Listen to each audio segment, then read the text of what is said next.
This is a Western New York Bigfoot Investigation Group podcast. This podcast is for entertainment purposes only.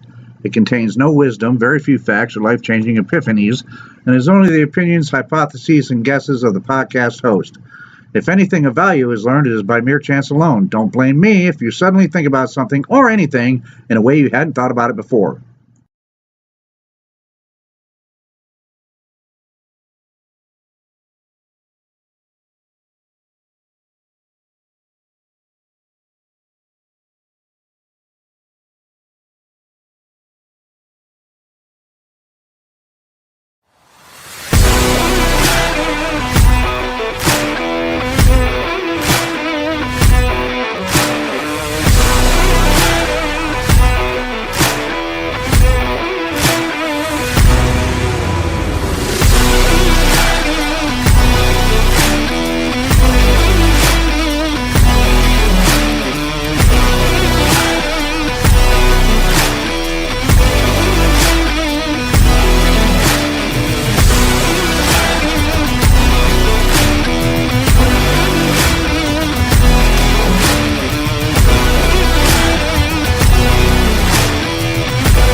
All right. Welcome, everybody, to the Bigfoot Atheist Inquiry number 9, Sasquatch Random Live. I'm your host, Sasquatch, also known as Joe. You know who I am. Good evening to everybody. How's everybody doing? I hope you're doing fine. Hopefully we got a good one going here tonight. Something I was thinking about today. You know, things are abuzz in the Bigfoot community. And sometimes I think it's incumbent upon me to say something about them, at least give an opinion, get some other people to bounce that off of and see what comes out. So Bigfoot or Big Lie? That's the show tonight. So before we get into it real quick, we're going to say hello. First one in tonight was my buddy Matt, Central Florida Bigfoot. Hello, Matt. How you doing, sir? Uncle Bones, good to see you. Cindy Finn, B. Lynn, that rhymes. Nice to see you, ladies. There she is. How you doing, Jen, darling? Good to see you. Hope you're recovering still nicely. Raptor Crazy, hello, Raptor. How you doing, bud? Sasquatch Wizards Adirons, Jonathan, how you doing, man? Good to see you. I'm glad to see you here. Who else we got? Angel Nolan. Hello, Angel. Good to see you back. And Finding the Trackway. There he is. Finding the Trackway said, I had bratwurst. I was close. I had smoked sausage and pierogies myself. Let's see. Who else? Gary Johnson Sr. Hello, Gary. How you doing? Good to see you. Pine Island Research. There's Jeff. Jeff says, happy hump day, everybody. And who else we got going on here? John Ayers, the Salt Man himself. Good evening, all. And Kaiju Ninja, there he is. Kaiju Ninja. Bigfoot is a lie. That's what he says. Bigfoot is a lie. Joe Dryden, thank you, sir, for showing up. Who else we got up in here? Anybody? Uncle Bones. Hello, Uncle Bones. How you doing? And Sharon. Hello, Sharon. Nice to see you, dear. Glad to see you here. Former everything. Hello. Yeah, I know. Beard, no beard. I know. Babyface Joe now. That's right. That's right. It's getting hot. Usually the beard comes off in the summertime, and it'll grow back this winter, or when I get too lazy to shave, whichever comes first. Um, what's it say? went to went from turning butter to a Mountie. Nice, Jen. Nice. Brian, good. Brian and Chewy go hiking. How you doing, man? Uh, yeah, Brian says much better without the beard. Look 10 years younger. Well, okay, I'll accept that. I don't think so, but double chin is showing up. That thing was growing underneath that beard. I never knew it. What else we got? Anybody else that I missed here? Having a good, lively hello. Everybody's saying to each other in the chat. All right. Well, it looks like I got everybody for now. Thank you, folks, for coming. And without further ado, I'm going to bring on my first guest, Mr. Brent Dill from the Tall Ones. How you doing, Brent? What's up, man? Oh, not much, man. I'm glad to How's it see going? you could. I'm glad you could make it and agree to this. I thought it was Yeah, perfect when I started talking, or when I started thinking about it. I'm like, who would be good to have on this show with me? Well, obviously, one of the a first lot names of that came to people. mind was Brent. And then we're going to have David Wilbanks on from Bigfoot and More here in a little bit. He said he'll get around about 6:30, I think he said. So yeah, there was a lot of other Cool. names too, but I figured had to pick the ones, So um, here we are, and Hello. Yes. yeah, so you've been doing some interesting things here, and we're going to get into some of that too. But I just wanted to mention them because they have everything to do with this podcast. I noticed you put up just a recent one, real short, about narcissistic Bigfoot hunter or Bigfoot hmm research. Um, and look, folks, all the links, of course, to Brent's pages, or Brent's Facebook page, the Tall Ones, and his YouTube is down in the description. And likewise for David Wilbanks, if you guys have never been there, give them a watch and watch some of the stuff that Brent's been doing on there. Yeah, that video, well said, well said. That was perfect.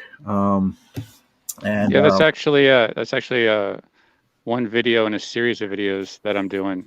Uh, kind of, kind of breaking down who we're dealing with, so you know, people have the resources going forward to better understand it themselves. So it's more like developing the tools, which I think is kind of lacking of really getting into the mindset of the person you're dealing with.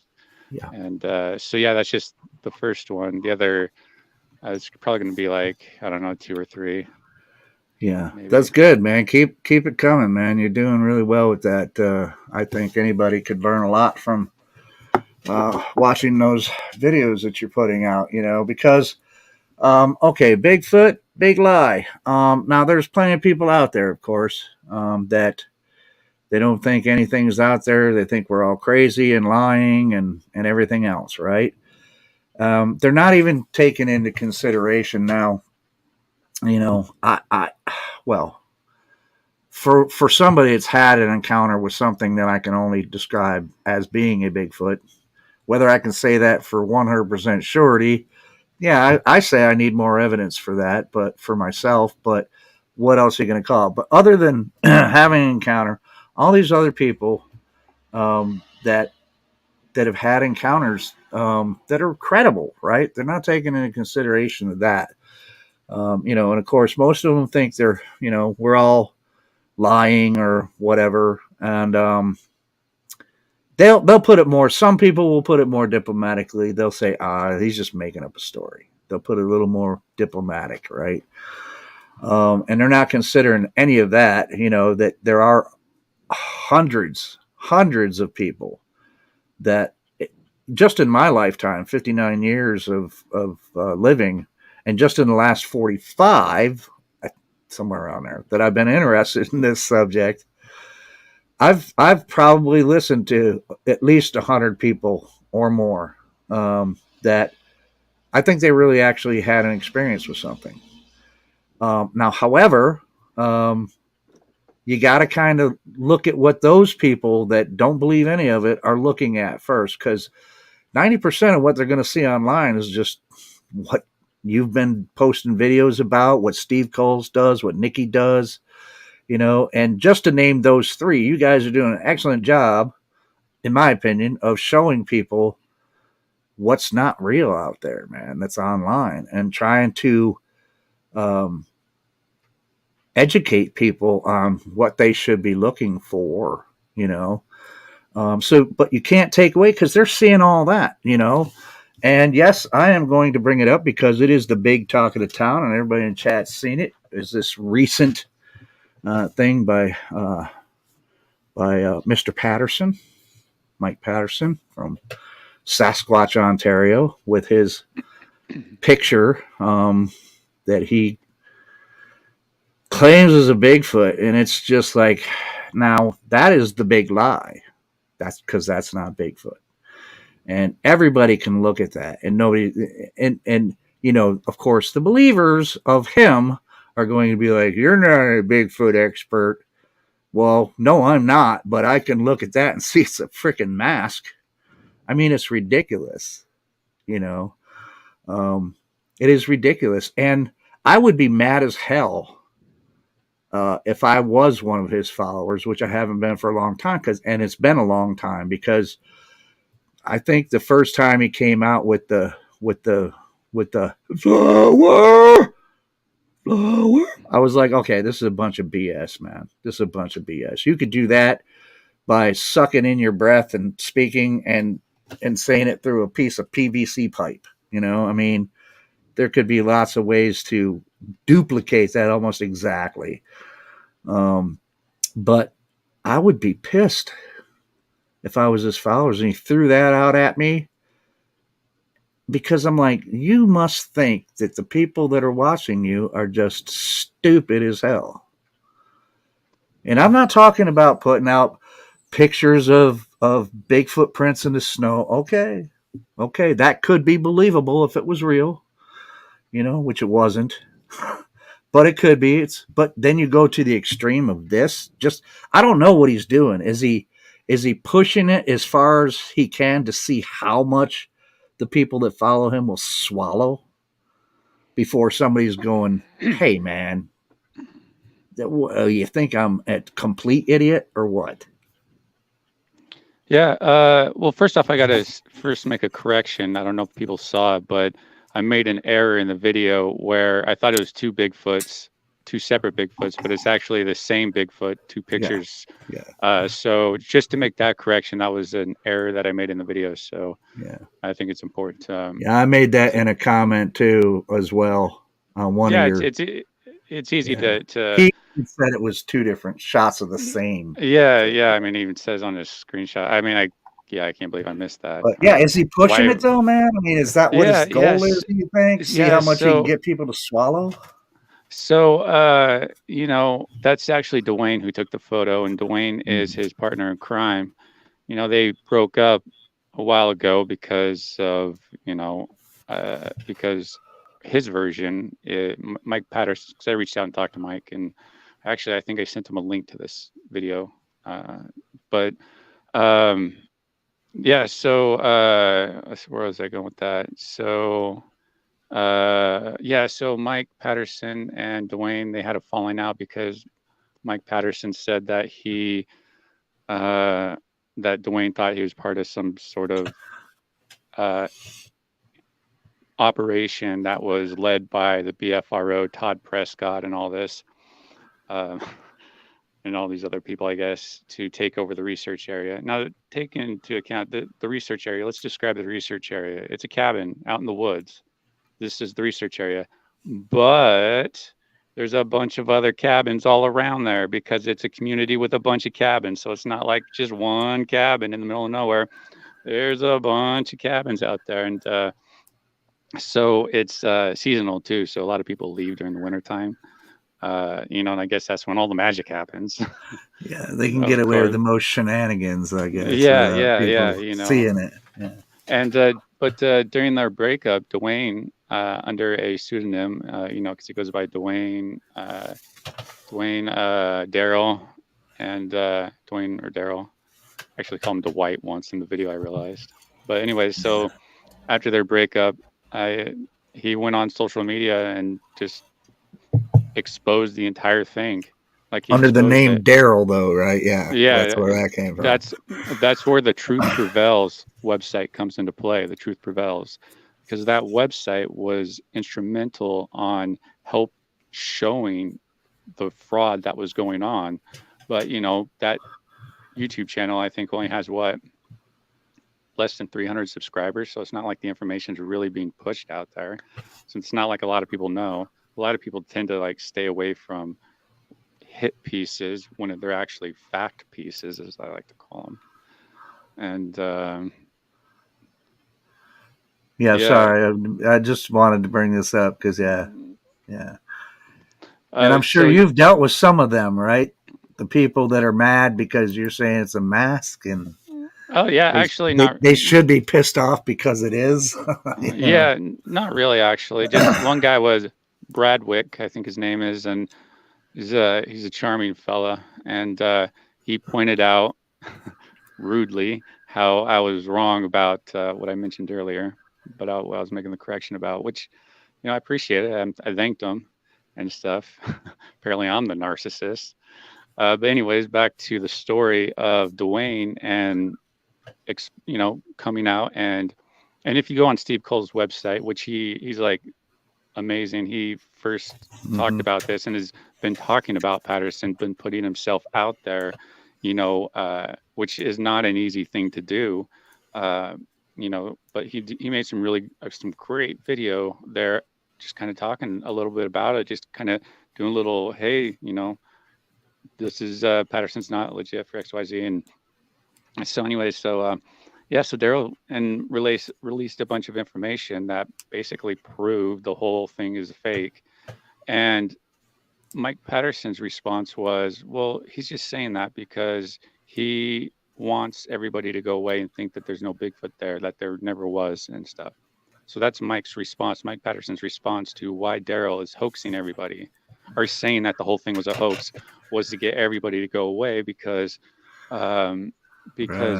Mike Patterson is saying that people like Todd Prescott, who's a upstanding individual, runs the Sasquatch Archives YouTube channel, was basically lying about Todd Prescott by saying he was stalking him and like sleeping out there and and like all this stuff that I think is projection, because it was Mike that was actually sleeping out there at the tent when they had a breakup. He was out there sleeping out there in the tent and stuff. And so he completely exposed it, and that was out there. But, Mike went away for a little bit, and that's what hoaxers do. They can go away and not say anything and then just come back with like nothing ever happened. And that's kind of what happened. And so I tried to inquire how him and Daryl reconnected, like that whole thing. It's like, wow, that's quite a thing to go back to him, after that whole expose right there, like literally showing exactly how it's done and giving detail. Go to Steve Cole's website. There's actually an interview there with the dude who's like telling the whole hoax, the cabin owner, the guy who has that fish in his cabin. Yeah, they explained the eye. Yeah. So they got back together, and I asked Mike. I tried to inquire about it, and he said it was none of my business. And I was very pleasant to him, and he was incredibly rude. Not incredibly rude, but he's like, it's like talking to someone like Mark Zasky or Todd Standing, where they're so narcissistic that I'm lucky I even had the opportunity to talk to him. Right. Shoot, lucky I don't get charged money to talk to him for his for the time that he spent with me to whatever, but so yeah, that's, and so Daryl took that picture, and so Daryl said that when he took the picture there was nothing in the picture apparently, but when it was developed or whatever, that they were there, and it moved, and you see the teeth and stuff. And And Steve made a great point. Steve Coles made a great point on his video that it's like, well, why is Daryl or Dwayne, whatever you want to call him, why is he just taking a random picture of the fence and stuff? Why is that? And so that was a really Maybe good they point. were really nice towels, I guess. I guess, yeah. So you go really look good on Mike. picture of the towel. So you go look on Mike Patterson's his Facebook page and stuff to see what's being said about it. And it's like he posts those pictures and stuff, and he is deleting people and their comments. That is, posting the lightened photos, so you can actually see it's like fake as hell. And so he's removing all those, and his response was because he feels it's disrespectful to do that to the person who is presenting the evidence, that it's disrespectful to do that to Mike, to alter his photos and reveal more what's in the photo. So you're the problem for doing that. So he's removing all you for that. And so that's where he's at on this Facebook page. And that really close selfie picture that he had, it's the same mask. It's the same mask. And the eyes too, there's no eye shine or anything like that. It's what you would see off of a reflective thing. And again, I talked to Mike, and it comes down to, well, they can do things that we can't explain. You push the goalpost back further, so I can't explain it. It's magic. Is pretty much what it came down to. And it's just like I have a little goblin under my desk named Roland. But every time you look under there, he disappears, so you're not going to see him. Because he can do that. So one of the big tests that I took with that photo, right? I wanted to find out if it was just me, if I was if I was just biased or something. So I'm like, I need to vet this out and figure something out. So I'm like, I'm going to go to somebody that I know that is really grounded, that I can trust their opinion on this subject and stuff. So I went to my daughter, right? 16 years old. I'm like, hey, what do you think of this? And she's just like, just basically laughing. It's like, she's like, it's fake. Is somebody trying to pass that off as real? And I'm like, yep.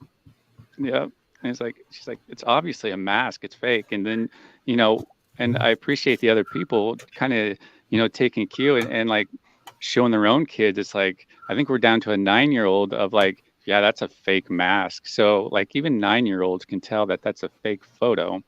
And, so here's where we're at with this. So is Mike Patterson aware that that's fake?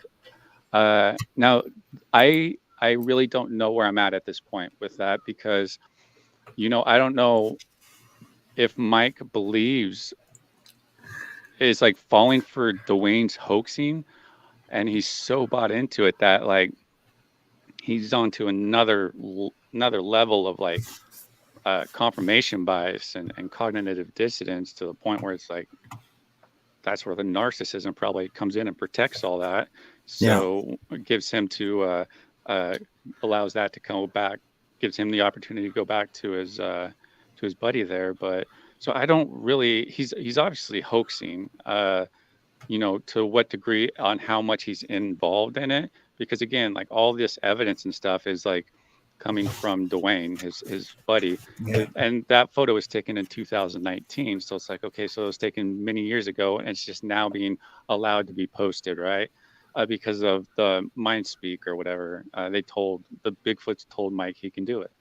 And so show now, that's what he said. Mike, show now. Yeah. So that's kind of where we're at with it. And I don't know if it's Daryl setting Mike up for a future to expose them, because if you listen to the cabin owner, the guy who's out there with Mike on Steve's website on that phone call, man, he was pretty heated.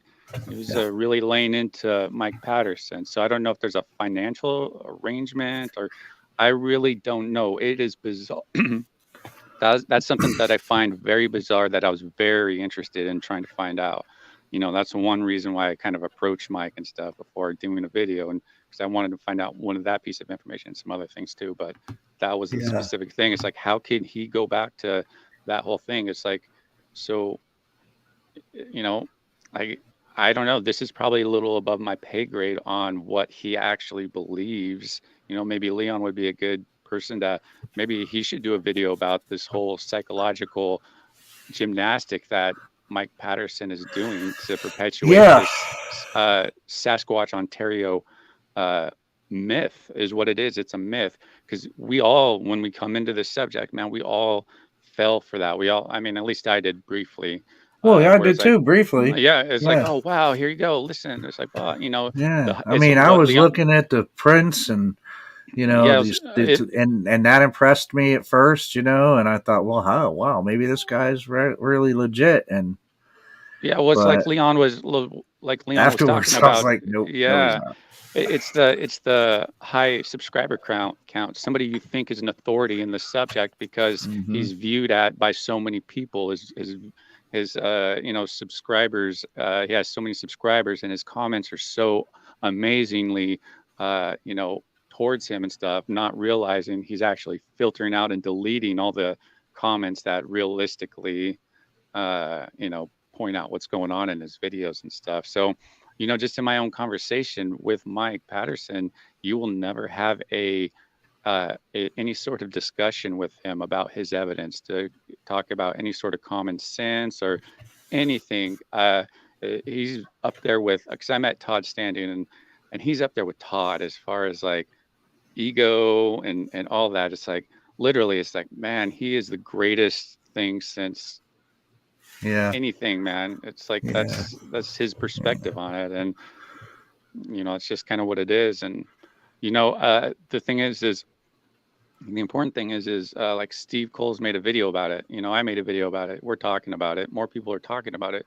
The more videos people make, especially with like names in the headline and stuff like that, the more people will pick up and absorb this information. So those people, their role in the subject gets minimized and their influence gets minimized. And that's the only way you can kind of combat it, is by providing the truth and doing it in a way that is more universal, as far as like not just one person's saying it, not just two people, but like you got 7 different channels making a video about this one particular photo on how ridiculous it is. It's because I think having that sort of force out there really helps combat some of the ridiculousness. Yeah. And, I mean, just like you pointed out with the latest video about the narcissistic Bigfoot researcher thing, it seems like all these guys that are blowing the most smoke up people's asses, they all have like huge egos and just narcissism, and it's like, you think of you mentioned Todd's really, and I'm not sure that anybody in the whole community could beat out Rick Dyer when it comes to ego. I mean, because now, as Nikki showed on her show, he's coming back and he's like, I'm the best, I'm this, I'm that. I mean, now whether he really has that big of ego, which I think he does, or he's play acting that he has this huge ego, which I don't think. I think he really thinks that of himself. But you got him, you got Zasky, you got all these ones out there, and it's like they all seem to be that way, every last one of them.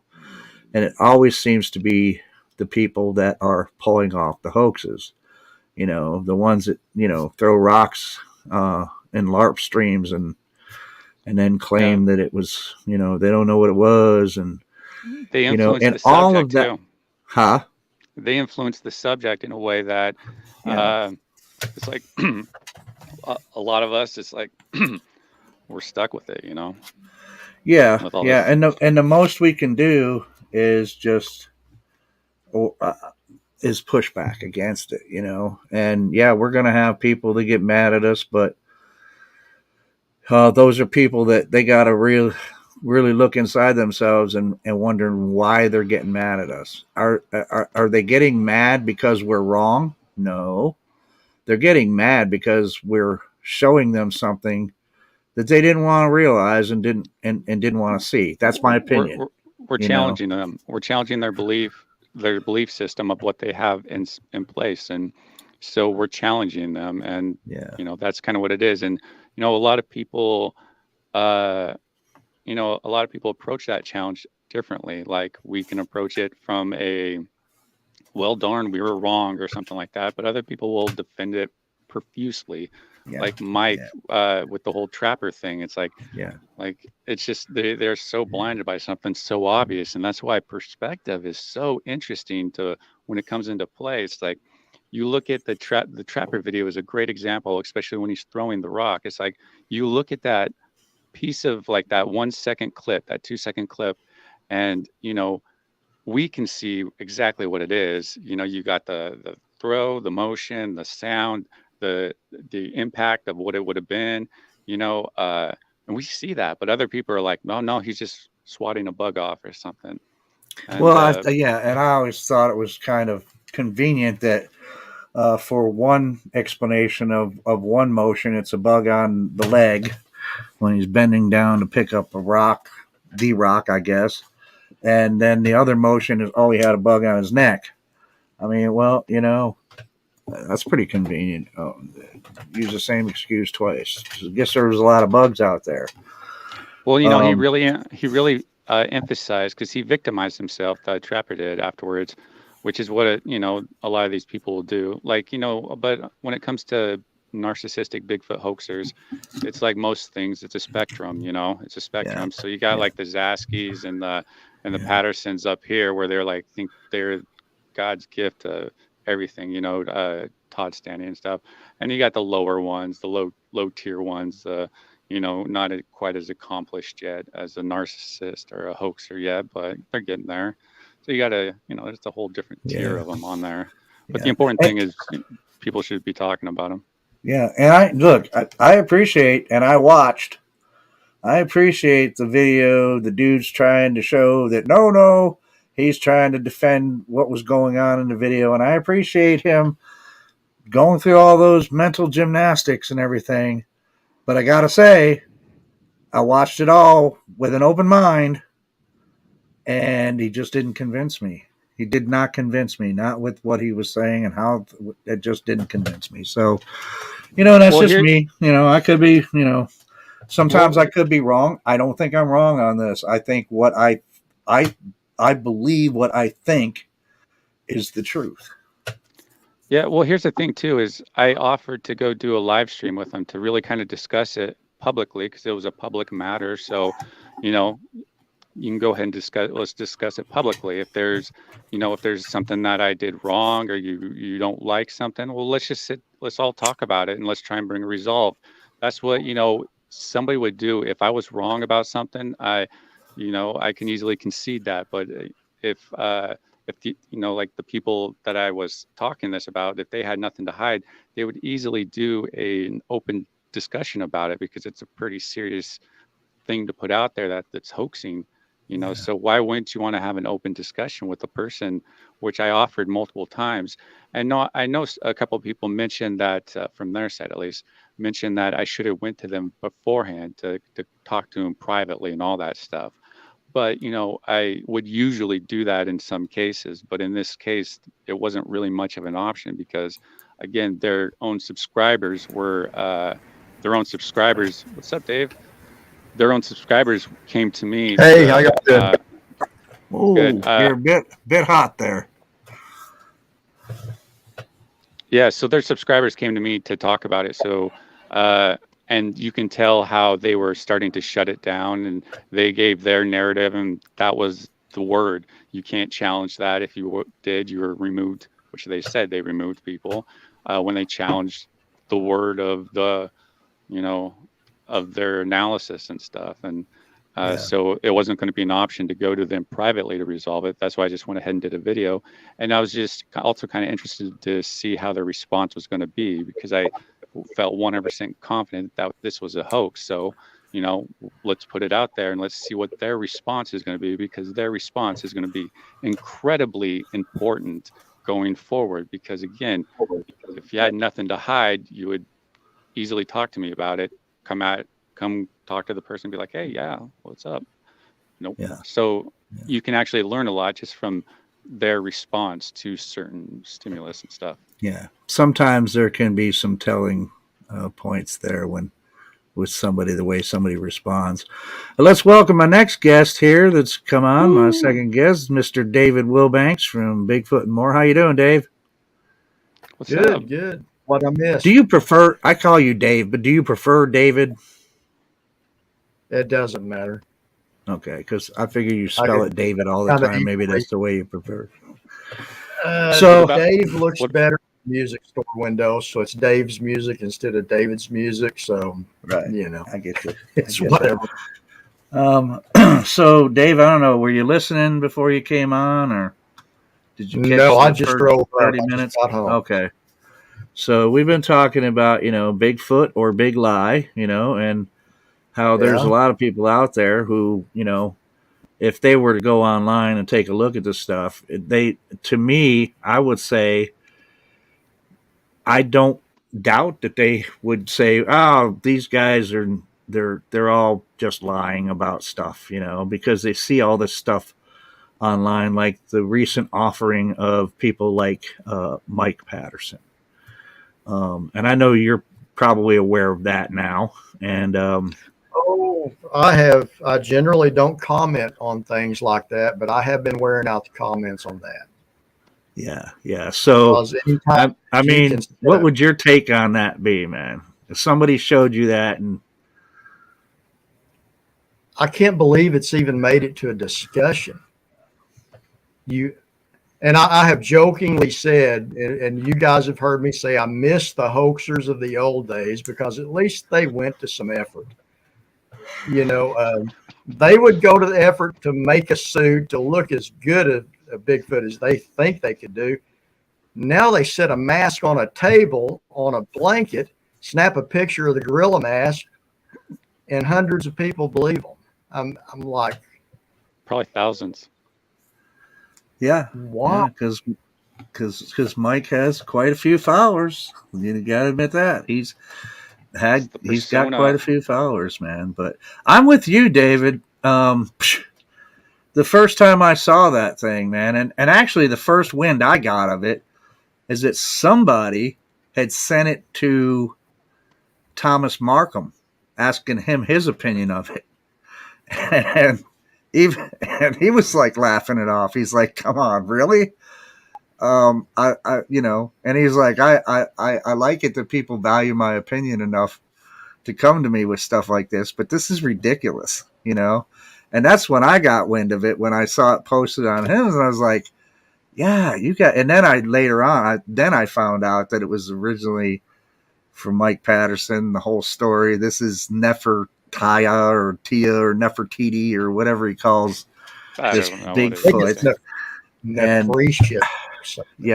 Something. And I was like, are you kidding me? And then I'm like watching all these people like, oh, Mike's so legit. That's so. And I'm like, what? You people should be pissed off that he thinks you're so stupid that he can do that and give it to you, and you can just go, yeah. Well, it's insulting. I mean, a mistaken identity. I mean, yeah, there's a lot of pictures, especially go on Facebook, that's really looks like a blurry picture of a tree, and they say, there's a Bigfoot there. Okay, that's forgivable because, you don't know the backstory to the picture. Maybe they saw something. Maybe it is a blurry picture, and maybe they really do believe that they captured a Bigfoot in that. It doesn't fall anywhere near proof, but that's a different thing than an outright hoax. Totally. Okay. Let's just okay. Y'all have both known me for a while, and I usually just don't even get involved in stuff like that. Right. But when you hoax something, you're lying. Okay, a hoaxer is a liar. Absolutely. I don't have any use for liars.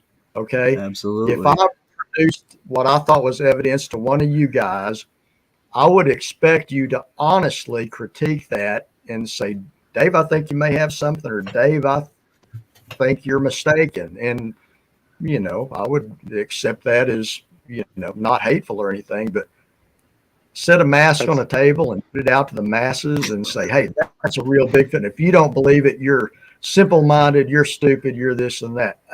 Okay, that's a whole different thing. Yeah, absolutely. And it's like the whole thing, man. I know, like I say, when I throw out, no, I don't know if the percentage, but to me, it seems like 90% of what we're seeing lately online is just that, man. It's just that. And I was mentioning how the big lie about Bigfoot that people automatically, it's people that jump in for, they like, Bigfoot, let me check this out, see what there is going on. And they see this stuff.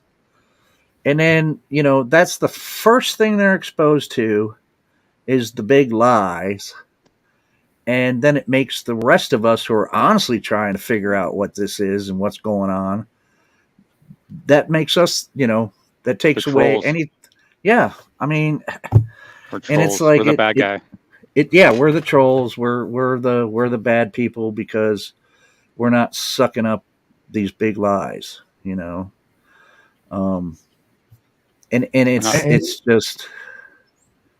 And again, I'm not talking about the blurry pictures, the blob squatches, or whatever. Right. I mean, those could be honest mistakes. Okay. Yep. Some of them could be absolutely, yes. But a deliberate hoax trying to get something over on people. Yeah. And you got different classes in that. I mean, you've got people that don't even think there's anything to the mystery anyway. Thinks, hey, let's have some fun. Let's make a Bigfoot, whatever.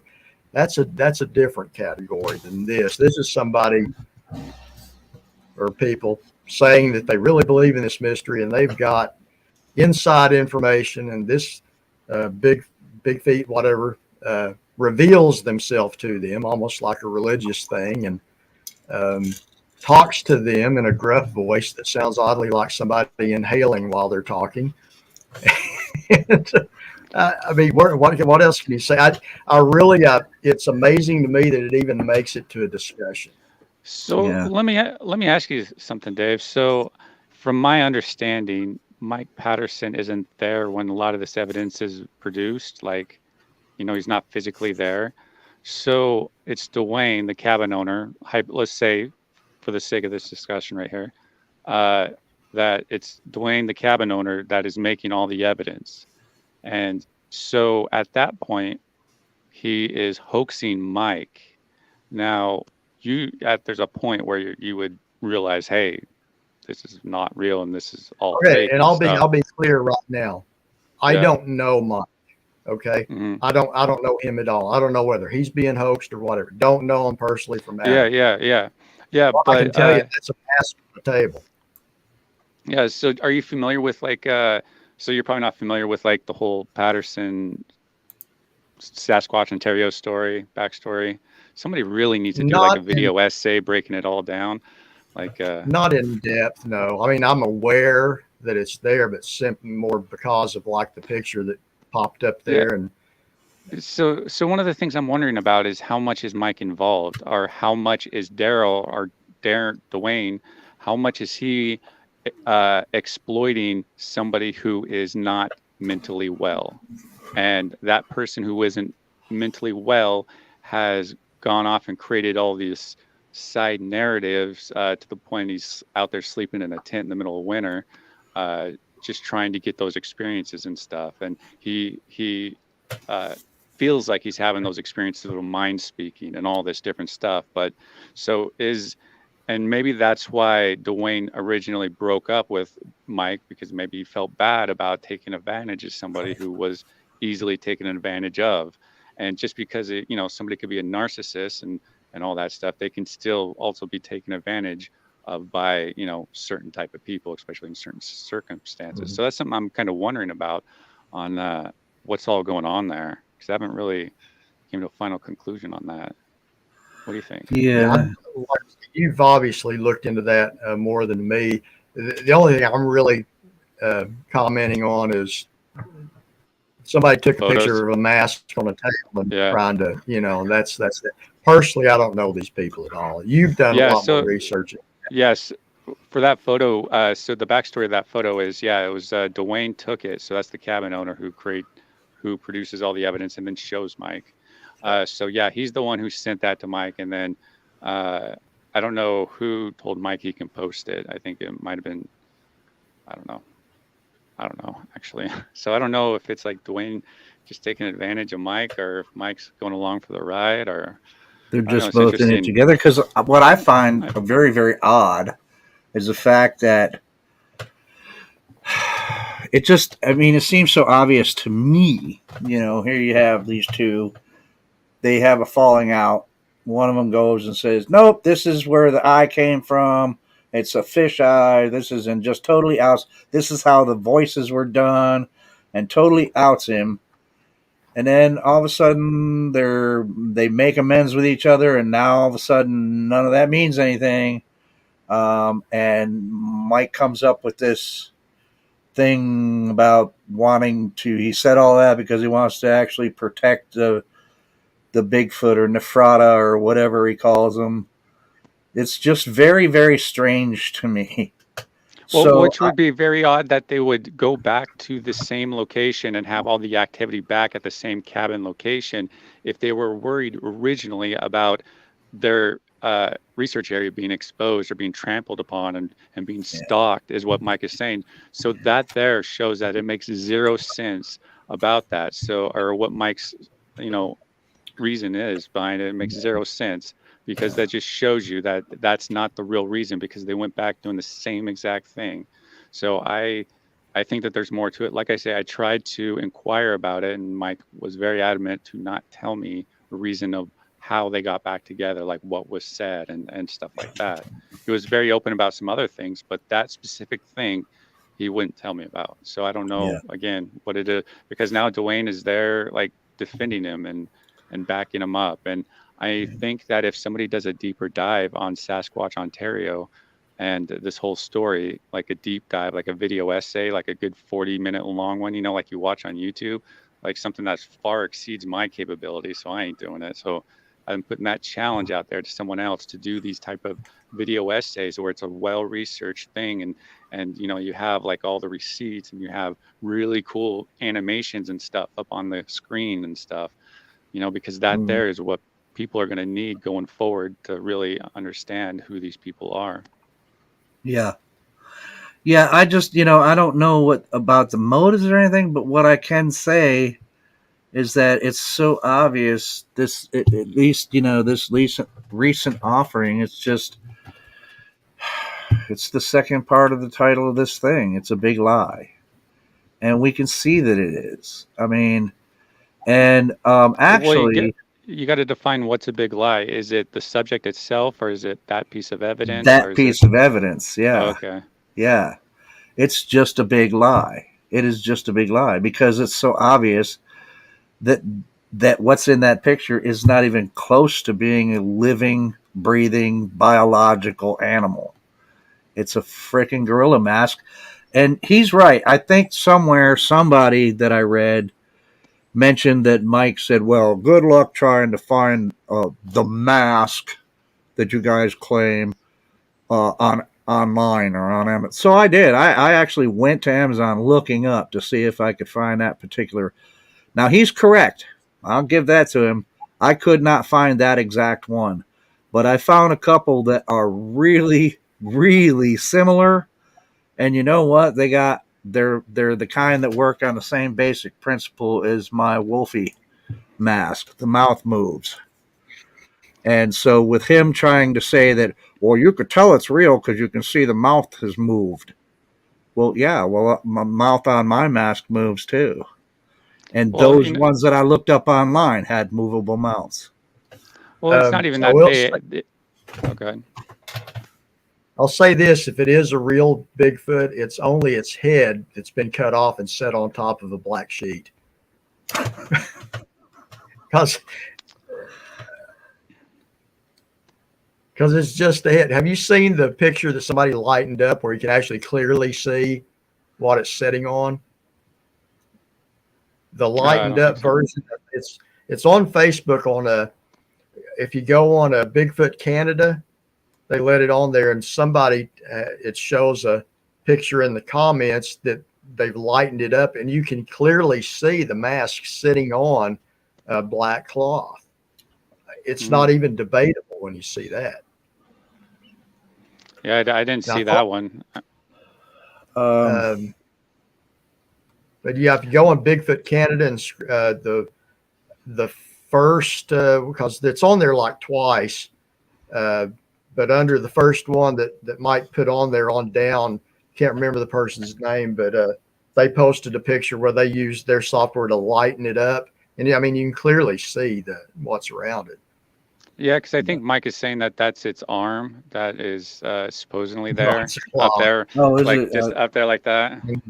Unless it has a claw-free arm, or it's wearing a cape, doing like Dracula. That looked to me like some kind of cover for like a jacuzzi or something, or a pool, or I don't know. Jeff brings up a pretty interesting comment here from earlier when we were talking about the followers getting mad at the people that are saying this evidence is not evidence and it's fake.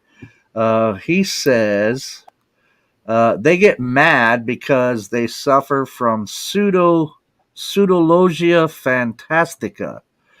That's an actual word. He sent me a message in Messenger explaining what that is. If their pick was better and Brent and Steve said it's interesting or maybe, others would say BS. So the others become their target. And so it's, it's like Leon says about messing with people's sacred cows. And I'm not trying to be insulting by saying Mr. Carpenter or anybody is a cow, but he is one of these people's sacred cow, so to speak. And when you start questioning that sacred cow and the stuff that he's putting out, then they get all kinds of upset. You're stupid. You're an idiot. You don't know what you're talking about. You're not a Bigfoot expert. But obviously they think he is. Well, here's the thing about that is I got zero backlash about the Mike Patterson thing. I had one negative comment, which was more of a reoccurring character on my channel that no matter what I do, it's negative comments. So it's like, well, here's another one. But at Mike Patterson and stuff. But yeah, that was the only thing. And it wasn't really, he was actually just informing me of the error that I had on it. So I thanked him for that. That was it. There was nothing. There was like no backlash or anything like that. I got no, because the channel's set up so all comments are allowed. I won't delete it. It's all comments allowed. So whatever you post gets posted and stuff. And so it's kind of what it is. And so people could be confident that they can talk more openly about this stuff and not have to deal with the usual blowback that you would get where your comment section would just be telling you how terrible you are and stuff like that, and which, like I say, you don't get. So it's like, wow. Yeah. Well, cool. I did send it to Mike. I did send the video to Mike Patterson and like, hey man, here's the video that I was talking about doing and stuff. Cause I was telling him like, I'm going to do this video and being upfront and honest with him. And so I sent it to him and I still have not heard back from him yet. Yeah, you probably won't. I got to say this real quick. I haven't. Yeah. Joe, you look quite dapper with the hat and shaved. The beard had to go for the summertime, man. It had to go for the summertime. Well, thank you. Bodai, welcome to the chat. And Bodai had an interesting comment, but he was soon deflated. Bodai said, at least Dyer had the decency to go away. And then, of course, Grasshopper had to deflate that balloon real quick by going, Dyer's trying to come back. He put out an announcement video on his page. And the person who showed us that first was this person right here, Nikki from Harry Manhoax and Hoodwinks. Thank you for joining us, Nikki. So all these guys, man, and it's like, it makes me, it makes me mad. It does, because, people are saying that us critical thinkers, us objective thinkers, the ones that want to stick to some kind of scientific method to figure out all this, we're the reason why people, and I've heard this, we're the reason why people don't want to tell their encounter stories. I think that's wrong. The reason people are to, if you ask from someone who's actually had an encounter, I would be hesitant if I'd never told it. Now people know mine off, but had I not told anybody, I would be hesitant to tell anybody my story because of these people, because what they're putting out is complete and utter BS, man. And it's like, people would look like that and goes, I don't want to look like a fool, so I think it's those kind of people that really make people hesitant that have had actual encounters. But you shouldn't let those people get you upset, because they do that. But you shouldn't, because they're taking advantage of people, man, and they're just making everybody look bad. Yeah, but they get joy in that too. So you're giving them kind of what they want too. But there's no reason to let people like that, rent headspace in your head for free, because the best thing you can do is just talk about them, just expose them, just take away their ability to continue to hoax people. Like I've unintentionally, I didn't really think about it while talking about all the hoaxers, of like converting all the people, like having them lose subscribers. That wasn't my point. It was more about education and stuff. So it was really, it's really good to see like people reaching out to me saying, hey, thank you for saying this or showing this information, posting the facts. I had a private conversation with somebody else that was really interested about the whole 40-page Wes Germer report. And, they're like, it's not that I don't believe you. That's what they were telling me. It's not that I don't believe you. It's just I need to see it for myself. And I'm like, that's awesome. That's what you want. You need to vet out what I'm saying. And, that's why you need to provide the receipts and stuff. And that's the type of critical thinking that we need, because that person is being their own individual. They are, vetting out their own stuff. They're not going to go fall for a narrative like we all have before, especially not falling for my narrative. We all have narratives in a way, some good, some bad, but, everybody needs to have their own narrative and not leech on or get lost in someone else's narrative. And that goes for, real life as well, outside the Bigfoot community. All right, we got Leon joined us from Bigfoot Okanagan. Hello, Leon. Welcome. And Max Powers, my favorite name in the whole world of Bigfoot. I know, huh? I know. I love that name, Max Powers. That's a movie title name right there. He is a good dude too, man. Thank you for joining us, Max. I appreciate it. But yeah, I mean, it's like, I shouldn't. I know what you mean, Brent. I should not let them make me angry. And most of the time I can let it die down and I'm okay. But then you got something like this that comes out, which is just like, I mean, like Dave said, I mean, at least in the old days, a hoaxer tried to put some kind of effort into a decent effort. I got to give them an A for that in the old days. And then this comes and it's just like, what? Well, really? Really? Well, it's actually like this is like a softball, like a lob thrower. I forgot, I don't know what you call it in baseball, like a lob pitch or whatever, because this is like a no-brainer where it's like, you don't even have to do a ton of research in the backstory, which I kind of didn't, which again, that's my fault. But because the evidence is so obviously fake. So this is like, he lobbed it up. There we go. Lob it up. You lobbed up this one for us all to like, just take a crack at it. And I took a crack at it. Steve was the first one to take a crack at it. And, people are taking cracks at it on the coalition, because that's kind of what you want. You want people talking about it in a realistic way. That's, you do kind of want to be more respectful when talking about it and not be so derogatory that the people focus more on the emotion about how it's being said versus of what's being said. So that's why, a lot of my videos are kind of toned down, which I'm just kind of naturally laid back and stuff, but because you don't want to feed that and stuff. So Kaiju says, I just want to see them admit they're hoaxing when somebody proves it, even when someone proves it. Well, they're not going to, though. That's the part of the narcissism. They will never let their ego take that sort of hit. They never will, unless it is like such a detrimental thing and there's some way that they can spin it and take advantage of it later on. That's really the only way you're going to get somebody to admit it. And that's why I kind of talk about in some of these videos, like with the whole rock throwing thing. It's like, you can't expect everybody to just like up and leave the channel and just be like, okay, we're done and stuff. You need to plant the seed of what is being done. Like I was able to get them to make 2 videos about it, showing them actually throwing the rock. Granted, they were creating their own narrative about it, but they were actually creating that Streisand effect of showing what they were hoaxing and stuff. And that's kind of what you want as well. Granted, they were creating a narrative and some people believe their narrative, but it helped fertilize the seed that was planted of the hoax that was being perpetuated.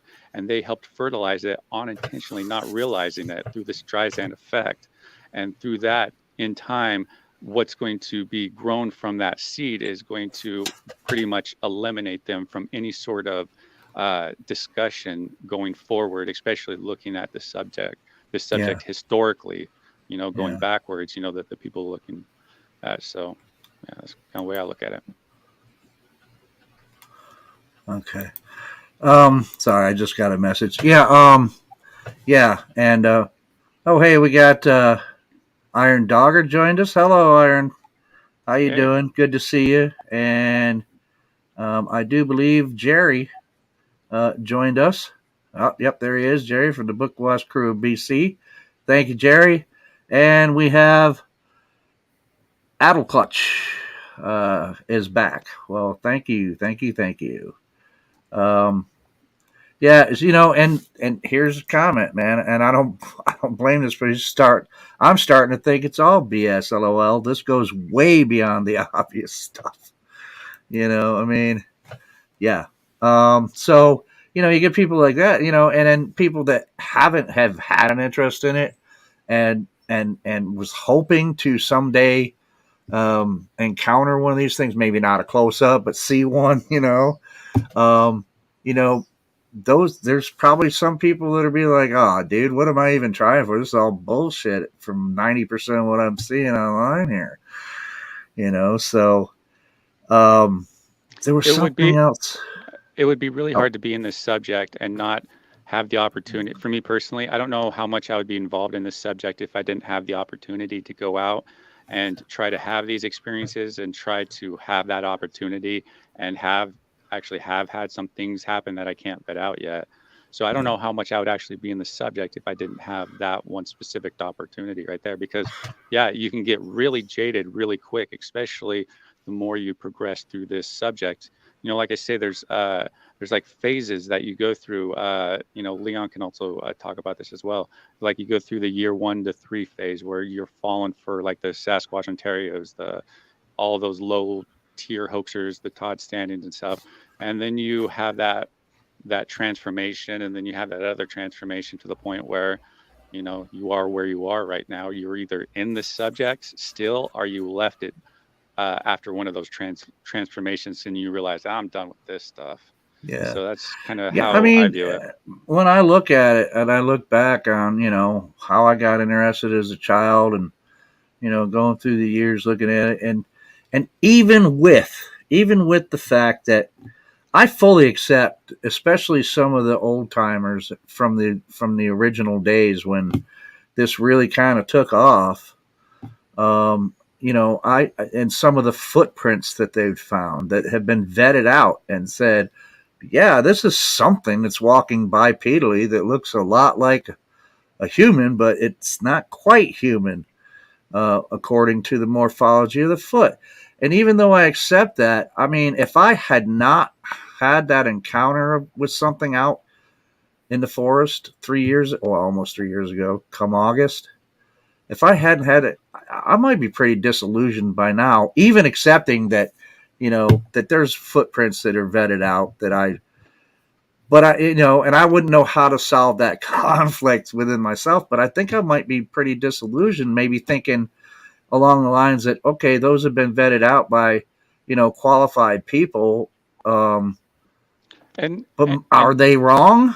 I mean, it would start creeping into my brain, Yeah, and that perspective is what a lot of people have on the Coalition for Critical Thinking, which is why it kind of gets a really bad rap, and why, it's a little harsh place to be sometimes, because, I actually like the coalition myself. Yeah, I mean, I do too. But I can see how it's not everybody's flavor. Yeah. But if you want facts and the information, that's really the only place to go for a repository of information. And, because they have like the discussions that, you kind of want to have and need to have and protect the integrity. That's why you got to give it up to Stephen Stroyford for, like, God, talk about taking heat.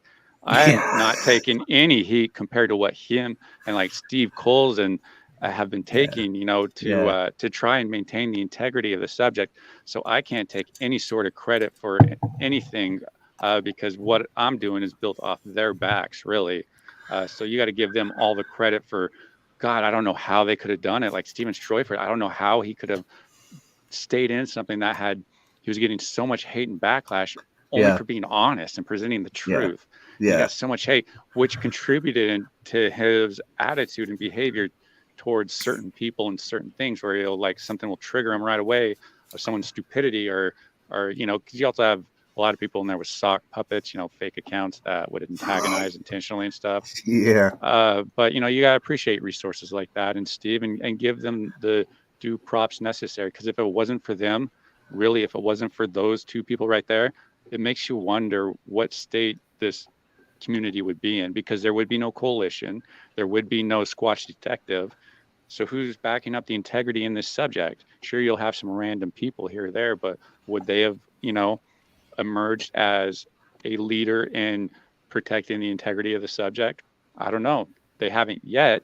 So it makes you wonder if nobody would have. So without them, man, I don't even know what this subject would look like right now. We probably wouldn't even be in it right now, because we'd be like, yeah, I'm out. Tap me out. Yeah. I'm out of here. Yeah. So. What do you think, Dave? I mean, if you, would you? To me, I have had to back away from it in the past. Just the ridiculousness and some of the people involved. I don't want to end up in a situation where I say something really mean. Anytime I ever have, I feel bad about it later. But I'll just say, once in a while I've had to just, this is getting silly, and I always still do my own thing. I still go out into the woods. I still pay attention. I still listen. I don't know if either of y'all were here Sunday night. I went out into the woods and done my podcast live from out there. And I couldn't believe so many people showed up. I think they were there just waiting to see if something would come and eat me or something. That's always a draw, Yeah. I just wish the microphone on my phone could pick up all the wildlife that was around me, that was amazing. But have you considered hooking up an external mic to your phone when you're out there? Because you can do that. So you can actually hook up like a parabolic to your phone. So you'll get so much better sound out there, and you won't record like the very close up, like the feet swish, on the leaves and stuff. So yeah, you can definitely check into getting you can actually mount it up on your hat like this, the microphone. Yeah. And just have the wire going to your phone, and then boom, there you go. They would hear what you hear. Because I do that sometimes. Yeah, I'd have to look at it, because I was having mostly like birds, like owls, whippoorwills, other night birds, tree frogs, coyotes. Something walked up to the edge of the camp, and when I shined the light, it backed off into the woods. And that was probably a coyote, the way it was behaving. It wasn't, and I was very clear on that. I said, look, when I say something's out there walking around, I'm not insinuating it's a Sasquatch, because that's not what it was. Right. Yeah. Something out there walking around. I mean, but some kind of animal. I'm not sure which yet. Oh yeah, there's lots of. But the coyotes were one thing I've got to do is go and invest in a phone plan with unlimited data, because I ran out of data out there and I got the warning, so I had to cut it short. But after that, the coyotes were really yapping very close to me. So I think that was what was kind of checking out my camp. Yeah. But no, yeah, it does get kind of silly, and especially with Facebook. I didn't do Facebook for a long time because I'm not a gossip type person. I don't care what, so-and-so's doing, but it's got some Bigfoot groups on there, but a lot of it is blurry pictures of trees with some red circles around them, Yeah. But some of that, oh, go ahead. I'm sorry. I didn't mean to. No, that's okay. But with the AI stuff here lately, I've been seeing popping up. Like this picture was taken in the late 1800s of a Bigfoot, and they, are trying to pass those off as real. I mean, there's so many opportunities to do and really things like 15 foot tall and shit. Yeah. And it's like, wow, the photo just showed up after 100 years or so. The photo just shows up randomly. It's like, okay, I believe that one. Yeah. I mean, I gotta admit, when I saw the first, I was like, I got up out of my chair and I went, man, I don't know, I might be done with this shit. It was just momentary. But the way I do, literally, if I backed out of it like that, it would be like going, okay, I'm leaving that scene and I'm only going to talk to Brent or Joe or Thomas Steenberg or Leon, just a few select people that I know that if I have something that I think may be evidence, I can show you guys and y'all would give me an honest rundown of it without worrying about hurting my ego or whatever. Yeah. And when you mention, I want to make it clear because I kind of agree with you on something that you alluded to, Dave. The blurry pictures of a tree stump with the red circles and the arrows and all that. I kind of give it a pass, a sort of a pass, because that may actually be somebody who really thinks they're not trying to hoax anything, right? Yeah. Usually like a year 1 to 3 are usually posting and doing those is year 1 to 3 are people who are just exploiting it. If it's past that, and some of those blurry pictures that you can't see, they may be a Sasquatch. That could be right. But as far as it being proof to somebody else, it's not going to be. Right. As far as being good evidence, it is not. No. But that's a whole different thing than setting a mask on a table and saying. Yeah, whole different thing than what Dyer did. What you name any of the ones that we know that are just that are making up shit, man. It's a totally different thing. I get people that send me pictures quite often. And they're blurry pictures, and they'll say, "What do you think? What do you think?" And these are people that I'm acquainted with, at least to know that they're not trying to just pull something over on me. And I'll say, "Well, maybe, but that's not something that's going to prove the existence of the Sasquatch." Yeah. And same thing with vocalizations. I get a lot of vocalizations people send me. And with the exception of one that I don't know what it is, the others I've been able to identify as either a fox, coyotes. And Brent, I think it was you did on one of your shows was saying how many different vocalizations a coyote is actually capable of. What, like 120 or something like that? Yeah, I got the information from an episode on Joe Rogan who had a coyote expert on there, and he said that that they have over 150 different sounds that they make that they still haven't even learned all of them. That it's still an ongoing thing because they're so, they're elusive. That they're just still trying to learn. They're adaptive and stuff. So yeah, they're it's quite diverse, and that's why if somebody's like, oh, I've been out to the forest my whole life and I know all the sounds coyotes make, it's like. That statement should be a red flag for you. Not that the person is intentionally being deceitful, but they just might not realize how ridiculous their statement is. Yeah. I got a chuckle the other day. Actually just yesterday, I was looking at an old video of Renee DeHenden slamming the tracks that were cast by Freeman. He is doing that, and I was like going, I wonder what Renee DeHenden would be saying about the mask on the table. Oh my goodness, Lord. That would be highly entertaining. It absolutely. And I didn't know the man, but I've seen him. I've seen interviews with him. I've had other people that I'm close with, like Thomas Steenberg and tell me what he was, and describe what he was like. So, yeah, I mean, I can just imagine it would be very entertaining. I think. So something that everybody could keep a watch for, and this is a good experiment for us all to do in real time, is if Thinker Thunker is going to do a breakdown on the Mike Patterson pictures, if he's actually going to do it, because I know he's been asked. So this is a really interesting thing where I don't think he will, because I think he's going to, because he can easily break that photo down and be like, yeah, this is fake and stuff like that. But I don't think he's going to do that, because I think Thinker Thunker will lose too much of his supporting audience that donate to him and all that stuff. So I think Thinker Thunker is going to enable Mike Patterson's photo out there and allow it to exist by not doing a breakdown on it. Or if he does do a breakdown on it, he'll do a pro breakdown, which I don't think he'll do that because it's so obviously fake.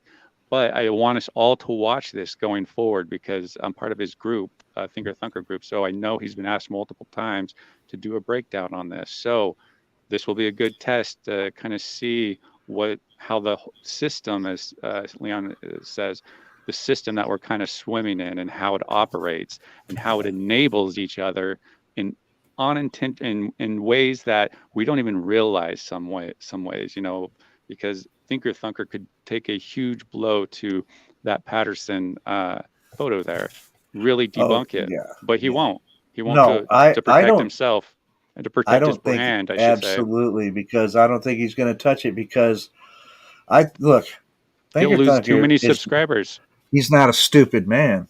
He's not a stupid man. He's a businessman. And I think that he probably wouldn't touch it, because I think even, and he's probably seen it, of course. And he knows that he'd have to be like, no, this is BS, folks. And that would or he would have to go, oh yeah, you could see that this is actually, which would totally ruin absolutely trash his credibility if he was to uphold it as what Mike is saying. And it would probably lose a lot of things if he were to expose it, on his own terms too, and show people, just like, Steve has done. He'd probably damage himself that way from all these other people. So, I don't blame him. If I was him, I wouldn't, in his position, I guess I would not touch it either, Yeah, but I don't have to worry about it. I don't have to worry about it. I'm not that. And I'm just here bringing what I can bring, and honestly bring it. So for me to say something about this and go, hey, it's bullshit, man. And if you don't believe me, you can look at all these other people that have exposed it for what it actually is. But it shows you his lack of integrity by not standing up for what's right in the subject, by protecting the integrity of the subject, by, giving his voice, which has a lot of people, to say this is obviously fake for X, Y, and Z. Well, but, so I want us all to kind of observe this kind of going forward with how it's going to play out, how it's not going to happen, how he's not going to do it. And that there will be a great way for us to realize how the system operates, and it'll kind of protect itself, how some of these guys will protect each other, even though they're not really associated with each other. Well, go ahead, Dave. Well, I don't want to interrupt you. Go ahead. No, go ahead. That's fine. Go ahead. I said you got like I think what you were alluding to, Joe, is folks like, and I'm not being critical of Thinker Thunker, but I think he kind of makes his living doing this, right? Or he makes a substantial amount. If you're trying to be in the cryptozoological field and make a living at it, you're not going to do it if you're really hypercritical of a lot of stuff, because you're going to have to maintain a certain number of things coming in that people want you to look at. So that's the category. So will he, like what Brent was saying, if he does it, will he say, will he try to prove that it's real, or will he just avoid it like kryptonite? Yeah. So, and I mean,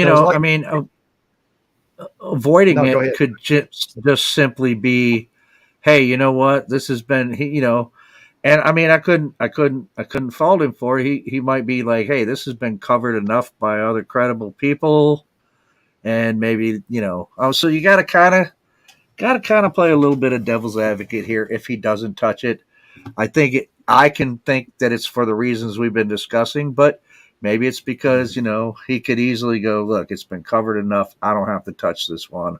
It's already been exposed. That's just him circumventing the responsibility of giving his Could be. public opinion about it.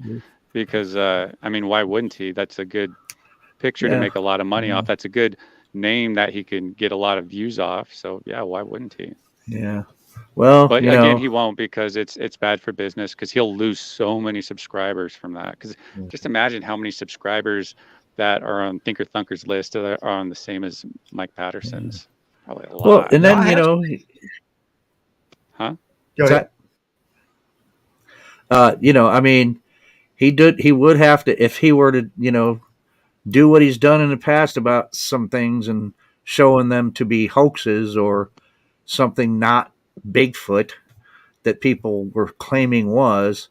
If he were to do that, then he would have to deal with a lot of backlash from Mike Patterson and probably a lot of harassment from that crowd, that territory over there. So, I used to watch Thinker Thunker a lot. I haven't in probably over a year or two now, but I used to watch him a lot. And me personally, back then I would have thought, something like this, put Thinker Thunker on and he'll show them. And I still think that it would be a good thing, but it might not be such a good thing for him. So, you got to kind of look at it, Yeah, no, he won't do it, because for the reasons that we mentioned. And it's just, it just goes to show you, the water that we're swimming in, and how toxic it can be, especially with some of these individuals. And it's great that we now have the opportunity to discuss them, because like I say, I have got no negative anything for talking about Mike Patterson at all, and I intentionally put his name in the title, because again, I feel you should really name people when you're going to talk about them, because you need to, that's part of, actually that's one of the next videos I'm coming out with. It's about naming names and how important it is to name names and hold people accountable, and how important that accountability is for the integrity of the subject and for everybody in the subject that is looking at it from a serious perspective, which is a lot of us.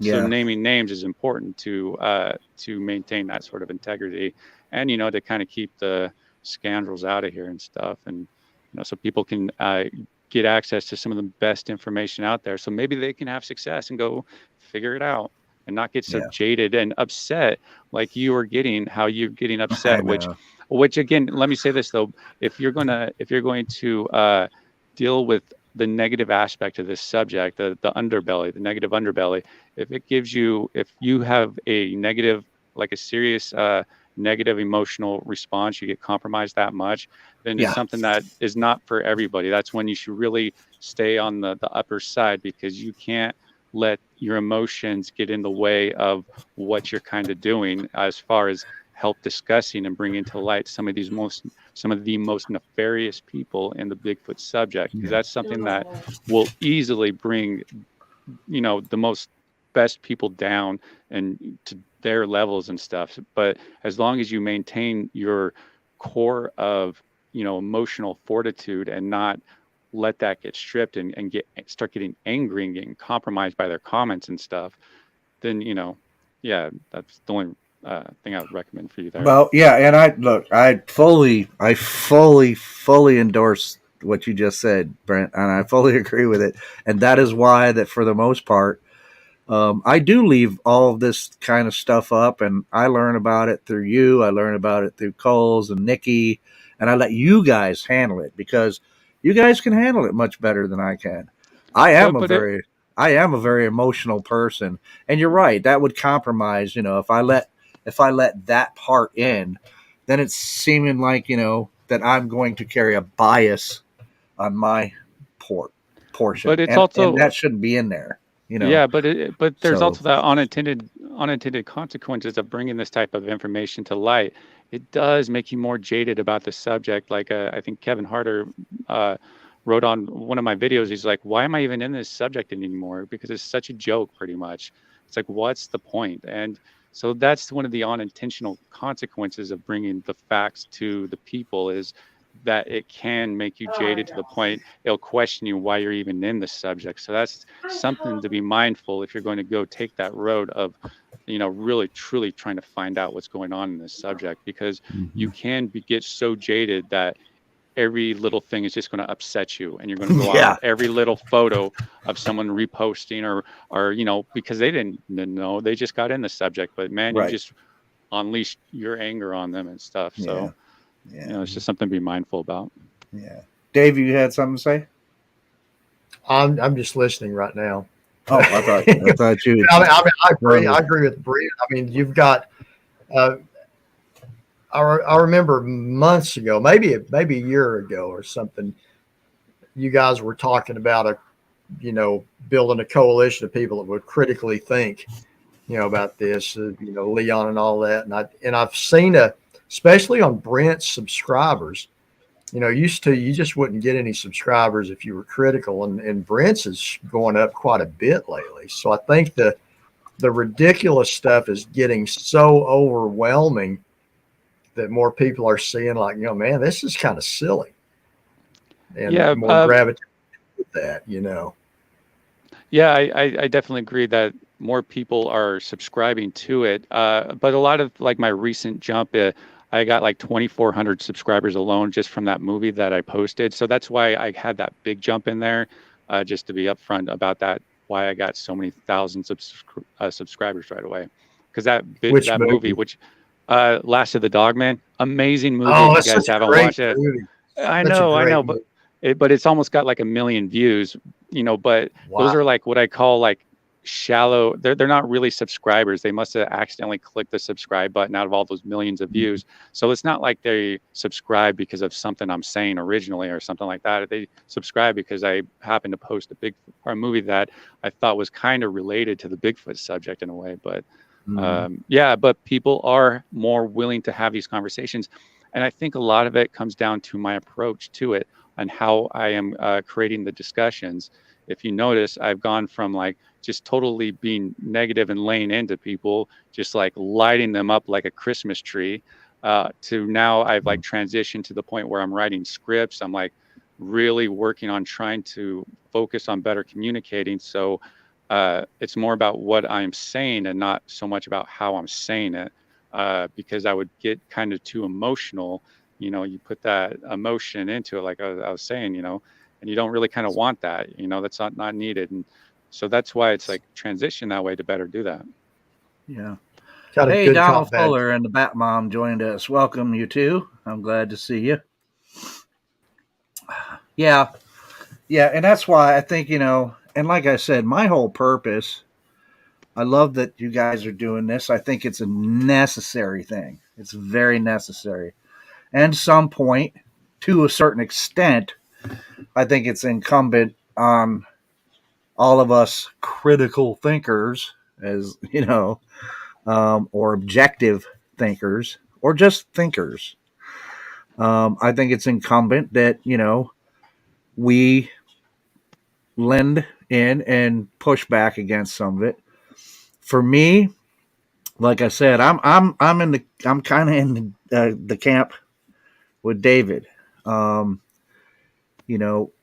right now, other than when something like this pops up and I do a show, I want to concentrate on figuring out my own mystery. I want to figure out about that whole thing with Rasta. Yeah, absolutely. And I want to see if I can have, like you, man, you're looking for your first encounter. I'm looking for a second one. I don't know if it'll ever happen, but I want to be out there. I want to be out there trying at least, and that's where I want my focus to be. I don't want to have to focus on these people that we're talking about in this aspect, you can say more correctly, this aspect of the Bigfoot community.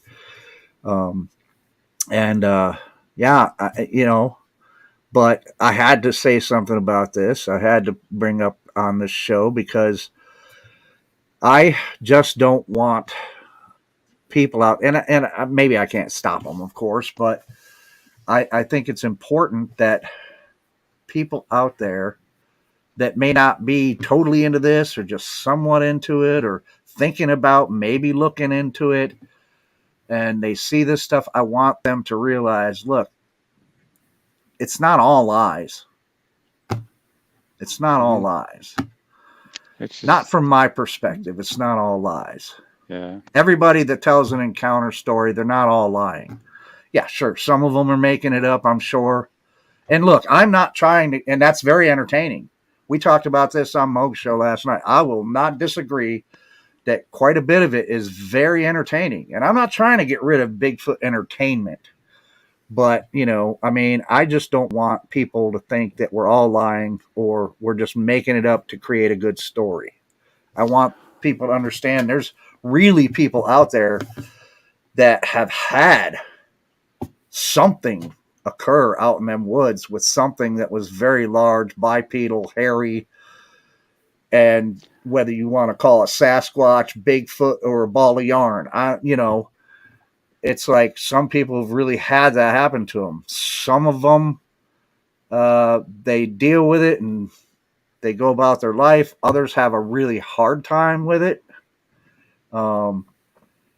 Because some people may have had PTSD and, that didn't help any, and so, people need to realize it's not all a bunch of lies. It's not big lies. There are big lies in this, but not all of it, No, there's some truth. And, we have to really figure out and ferret through what's true and what's not true. And there's nothing wrong with discussing it.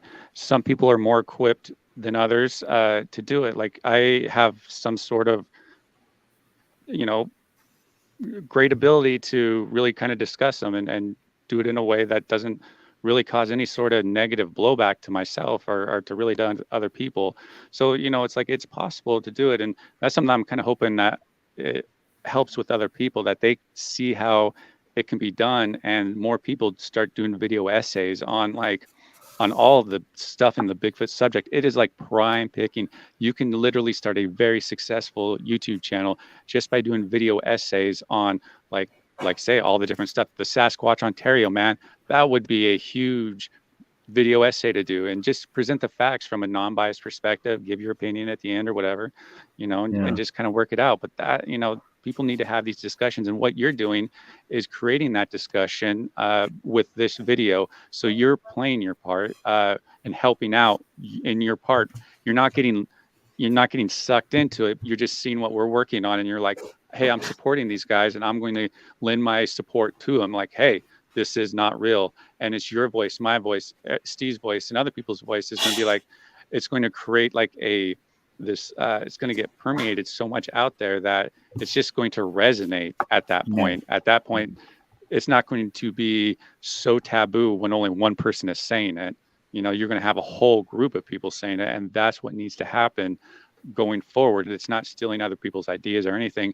It's speaking with one voice. We're not accepting this as evidence, and that's how you can counter the the people who are looking into this subject and they just see the crap, the fake stuff. They can also see a unity of people saying, nope, we aren't accepting this as evidence, we're not accepting this as evidence, and this is evidence. And we do that by making public discussions about it. You can do it I like to do the pre-taped ones where you can really sit down, figure out what you want to say. You can do it I like to do it in under 20 minutes, preferably 5 to 10 minutes is what my sweet spot is, and just go create the discussions, and you want to provide it with the best information and all that stuff. And apparently I'm learning how to read for the first time, because I'm getting better on doing that on my presentations. I'm slowly getting better, but apparently I'm just learning how to read now. And I was like, bad, but so you're playing your part in the overall protection. I like to call protection of the integrity of the subject, because if we didn't have that protection of the integrity, like what Steve Coles and the coalition, Stephen Stroyford has been doing, we wouldn't have anything here. So we need to really work to help the people, looking back in the future onto this subject, the historical sense of the subject. Those people, we need to, that's what I do, is I cater to those people, the people who might not even be in the subject, might not even be alive yet, but maybe what we're doing and the stance that we took on this one thing will be enough to really inspire this person to go out and actually get the evidence needed and be the investigator that we need out there. Like so many others has been inspired, like with Matt, Central Florida Bigfoot, Jonathan with Sasquatch, Wizard Adirondacks, and Tristan, and all these people, man, their learning curve is like compared to ours. Like with me, Leon, ours was like, man, we were like old people climbing up and down the mountains, but these people, we've able to level it out for them, and that's kind of what you want is to create that force and that influence. And if we all speak up together, act as one during things that we should all stand in defiance against, and that's an influencer producing really crappy, obviously fake evidence that shouldn't exist, and we should make fun of it. I might even create a meme. I mean, how could you not? It's like a funny meme. And probably think of like 5 different funny memes I could use on that one. Sorry about that. Dog gets excited when she hears the neighbors. Yeah, you know what? Oh, go ahead, Dave. So where do you think this thing about the masks on the table is going to go from here? You think it'll get more popular, or more and more people will just call BS on it? The which one? What we started talking about, the masks on the table thing. Yeah, it's going to be interesting to see how it all plays out. Steve Cole's, he's an influencer, so him making a video about it is key. That was very important. And the discussions that are being had on the coalition, this is allowing for that open discussion, because I'll tell you right now, Mike Patterson will not have that discussion with you. So you're going to have it outside of those means there. And, it'll be interesting to see how it all plays out. It's an interesting subject because there's like a short-term memory in this subject where we forget that these people were hoaxing. And sometimes I do it too. It's like, oh yeah, I forgot that person. So I think that this is one of those turning points, those defining moments for us as a collective to take a stand on being like, no, man, Mike, we're not going to allow this. This isn't real, dude. You're insulting our intelligence. Like with that rock throw, it's like, man, so insulting that, you have to speak up about it. And again, the more people speaking up about it, getting it in the title and not the metadata, but the tag words, the search words, getting stuff like that so people have access to it is what you want. That's why I put Mike Patterson's name in the title. It's so people, when they search Mike Patterson, Sasquatch, Ontario, also having the keywords too, it's going to pop up for them. So they're going to have a resource that they didn't usually have. I know some people are going to be like, oh, he's just using the name to get clicks and all that stuff. And it's like, well, technically, yeah, I am, because I want the clicks, not for a narcissistic, reason, egotistical reason. I want the clicks for that video because I want the information to be out there. So technically, yeah, I am doing it for the clicks, but not for the clicks, not for the reason you think it is. That's what we kind of need to do, is structure it that way. That's why I structure my videos certain ways and title them certain things and have certain, go check on the keywords and stuff. It's like packed full. I even have some funny Easter egg keywords in there too, guys. So anyway, so that's I think one of the important things to note here, Brent, is what you said earlier about, people seeing that, hey, no, we don't accept this as evidence. Not only that, but you guys do a really good job of saying, no, this is not evidence, and this is why. That's the important part.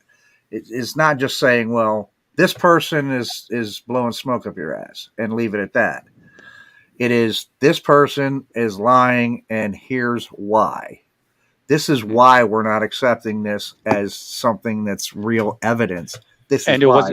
And it wasn't a personal attack either. The important thing is there was no real personal attack towards it. It's on the evidence. Yeah, it's more the evidence, not about the personal attack. So you take away the ammo. And if you notice, Steve Coles did that too in his last Mike Patterson video. He's like, hey, I know you guys aren't going to like this and stuff, so come at me, whatever, blah, blah, blah. I do the same thing because you're taking away the ammo. If you take away their ammo, they're not going to be able to come at you with anything. It's like that ending scene in 8 Mile, with Eminem. The last scene with Eminem there, where he's like, he literally raps about all the negative stuff about himself. So the other rapper can't take him down in a way. He took all his material away. And that's exactly what we're doing. We're taking away all the material that they can use against us. And that's why I personally transitioned away from the more, hey, just being open and honest, and like, I'm going to have no filter from my brain and just tell you like I would tell you when we're sitting around a campfire or whatever. That doesn't work. It doesn't work as well as far as communicating the message that you're trying to communicate in what you're trying to say. And that's why I went over to scripts, and now trying to learn how to read better, apparently, and working on that to better communicate that. And I think we should all, we can all do something like that. And I think that there is something that will help the ball going forward, especially allowing new people to come into the subject to pick up where we're leaving off. Because I don't want to do this. Like, I literally don't want to talk about hoaxers for the rest of my life. I don't mind talking about it every now and then. I'm talking about it a lot here lately now because I feel that I can put this all out there. Like, I could just put what's inside of my brain out there, and it's forever changing. Like, I was talking to, I can't remember who it was. I was talking to somebody in my comment section last night, and they were like, yeah, thank you so much for talking about narcissists within the Bigfoot community, because they didn't recognize the science and stuff. And it's like, oh, wow, people are getting value from this. And which is one reason why I came out with that narcissist in the Bigfoot community. I was actually going to do that video a little while ago, but it just got put on the back burner. But then I realized it's like, I can actually do a little series, and actually I think the next one's going to be a lot better than this one. Better production value, better reading too, probably. But just have a series of videos out there that will really encompass and articulate what people are going to be facing in the Bigfoot community with some of these influencers that are going to try and force them to believe in their evidence. Like Mark Zasky will force you. He forces you to believe in his evidence. He won't allow anything else. And a lot of these influencers do. And somebody coming into the subject might be like taken by that, be like, okay, like I was like, with Lori and stuff, it wasn't as bad or as extreme, but it's like, well, she's in charge and nobody's saying anything about it because nobody liked to name names or nobody liked to talk about people actually hoaxing in the subject, because back then it was too taboo. Literally only like 3-4 years ago, it was so taboo you couldn't even talk about hoaxing. Literally the first podcast I was on, they're like, no, you can't talk about hoaxing. This is bad. You're a bad person. You're going to get blacklisted and all this stuff. But Jay Fritz makes a very good. Jay Fritz there made a very good point. Where'd it go? Sorry, right I'm here. rambling too. This one. Yeah, I understand. You can make more money showing cartoons for children on YouTube than you can showing Bigfoot hoaxing, and that's the truth there. Yeah, but that's where the narcissism comes in. The narcissist gets a lot of value for themselves and what they need as a narcissist in order to feel better about themselves. And the Bigfoot community doesn't have any answers, and there's no real anybody out there giving any real pushback that they are allowed to come in and, like Mike Patterson, come in and create whatever narrative they want and get away with it for so many years, and not having the opportunity to push back against it. Now we have the opportunity to push back. And like I say, hopefully I can be a good example for others to see that you can do it in a way that you're not going to get the blowback. You're not going to lose all your subscribers. You're not going to piss everybody off. Sure, you might shed off the initial few who don't understand what you're doing, or who would rather believe in the narratives or the stories or something. You'll lose those, which is fine because they're not your audience, but you'll gain the other people who want to have these candid conversations. It's amazing how many people want to have these candid conversations that we're having right now.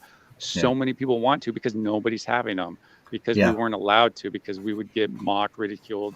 The flying monkeys would come at us and devour us. You become a pariah. I'd like to welcome Bushcraft Family to the chat. Bushcraft Family, guys. I'm going to be on their Bushcraft Live on Friday. They invited me on the show, and I agreed, so we're going to have a good discussion. And I see them in the chat. Thank you very much for coming. This will give you kind of a preview of what you're dealing with, Bushcraft, when it comes to the Bigfoot Atheist Inquiry.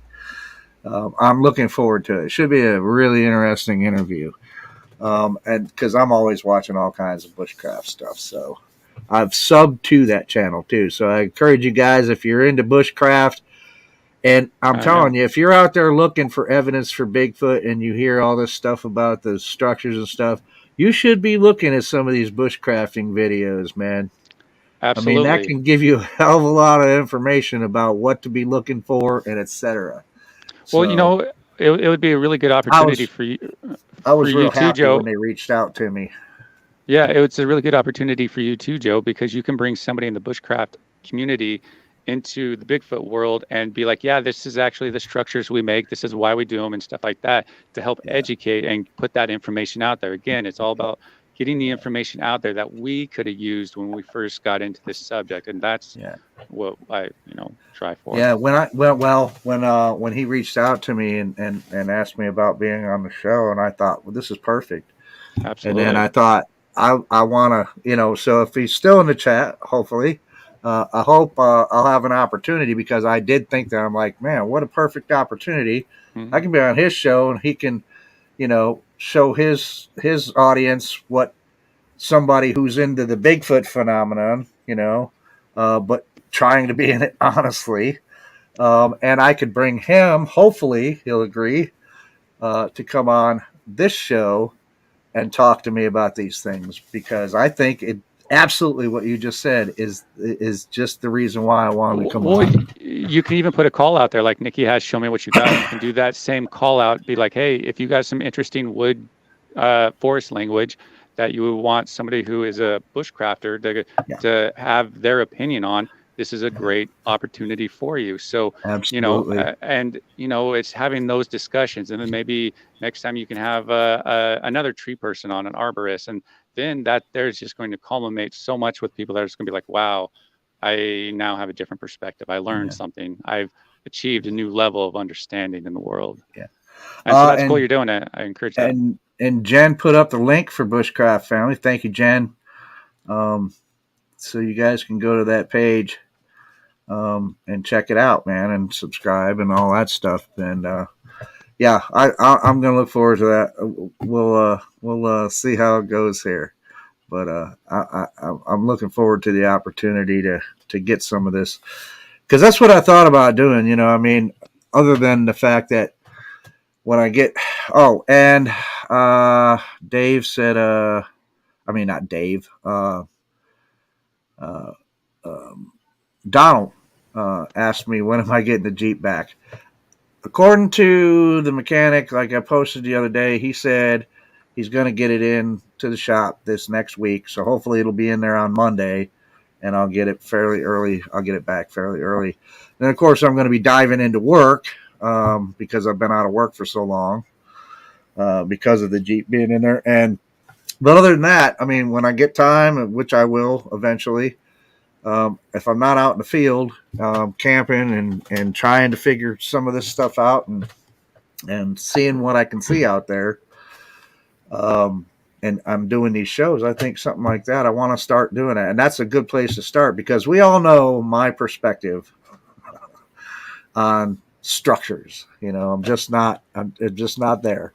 So anyway, we all know about that. Well, it's a good opportunity for you to maybe reach out, because I know there's other channels too that are, because bushcraft is a really important one, but there's also forestry and stuff like that. So you can reach out to some other channels and maybe create a discussion with them that can help us better understand what we're looking at out there. Absolutely. There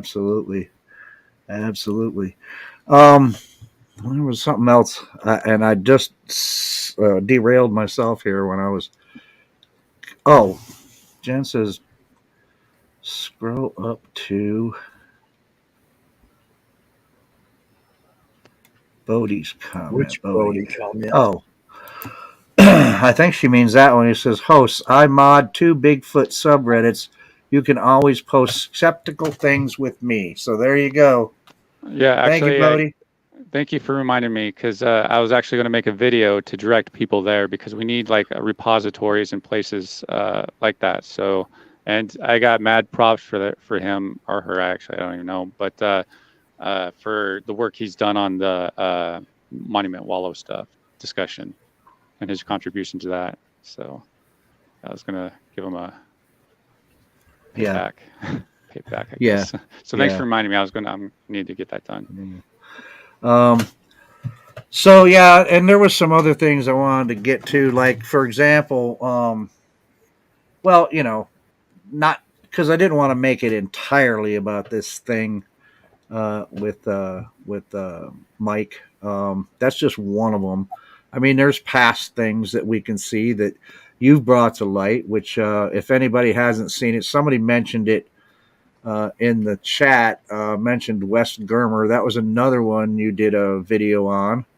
And anybody that hasn't seen that and is curious about the whole thing with West Germer and what's it called, Sasquatch Chronicles?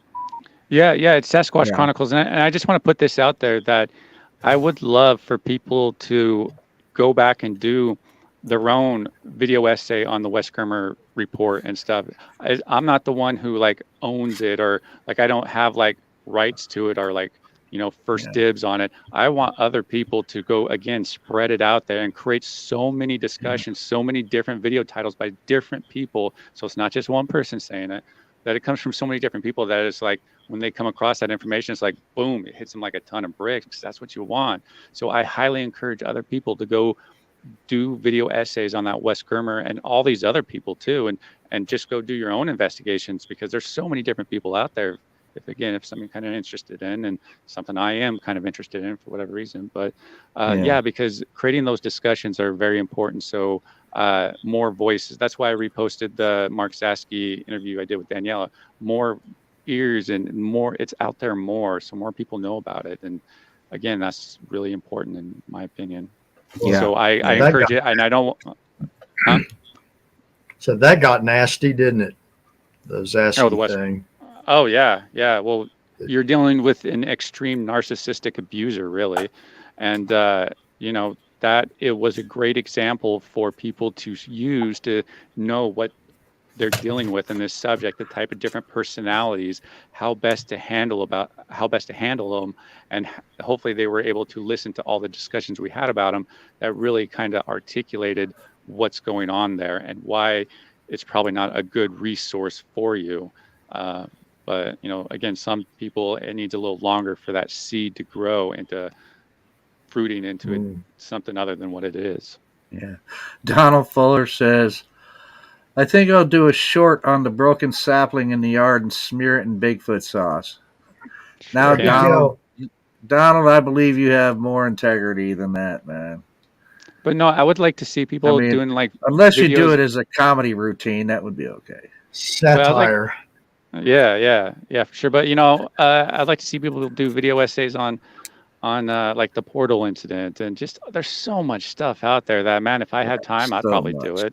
Yeah, there is. Yeah. It's like, and I hope that we are paving the way for those people to come in and help us do what we're doing. Because, like I say, I don't want to do this forever. I don't want to talk about hoaxing forever. And you know, I don't really put that much time into it, the hoaxing part of it. But you know, I mean, I may have given myself 10 years by shaving off the beard, but you know, I mean, realistically, I'm not gonna I'm not gonna be able to do this forever. You know.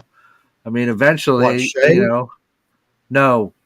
this whole Bigfoot investigation mystery thing, you know, eventually I'm going to get too old to, you know, get out there. But, you know, I would like to get some answers before that happens, man, because once that happens, then I have to accept whatever I've come up with or not come up with and just live with it, I guess. But, you know, I want to see other people, and I want to try in my own little way, because I mean, I look, I'm nobody, man, really. I mean, I'm just this guy that's interested in this whole thing.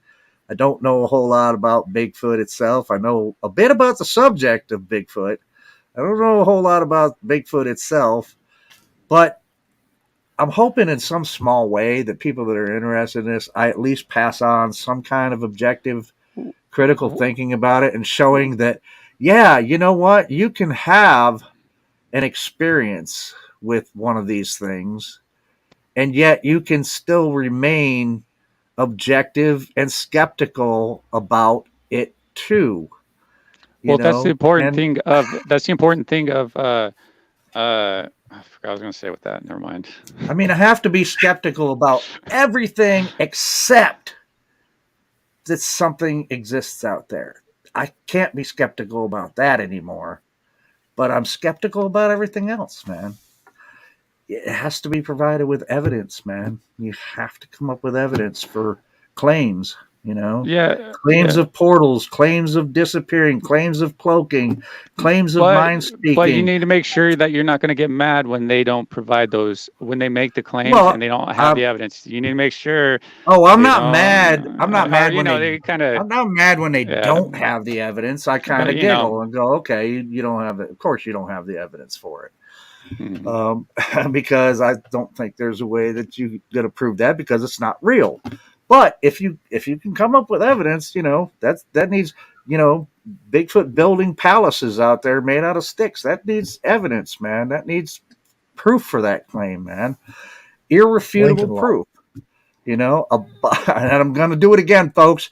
It needs to have a body of facts that is objectively verifiable and is exclusively concordant with or positively indicative with one conclusion over any other. Well, that's what evidence is. Yes, and something that you can also do too, until you can get back out in the field, is you can show what evidence is and stuff. That's what I kind of do as well. It's like you help create that discussion of evidence, how to look at it, and what is evidence, and all that fun stuff. So that's another option that you can do on help creating those discussions. So it's a good option if you need something to do. I guess. And I want to be clear. I mean, Grasshopper says claims don't mean anything. I don't care if nobody believes me. I'm used to being ignored. Hee. And I'm not. I don't expect somebody that has a chance encounter or a few second encounter to have proof that they, evidence that they had that encounter. If they're credible and they're an honest person and they tell me about an encounter, I'm probably going to believe them. Sure.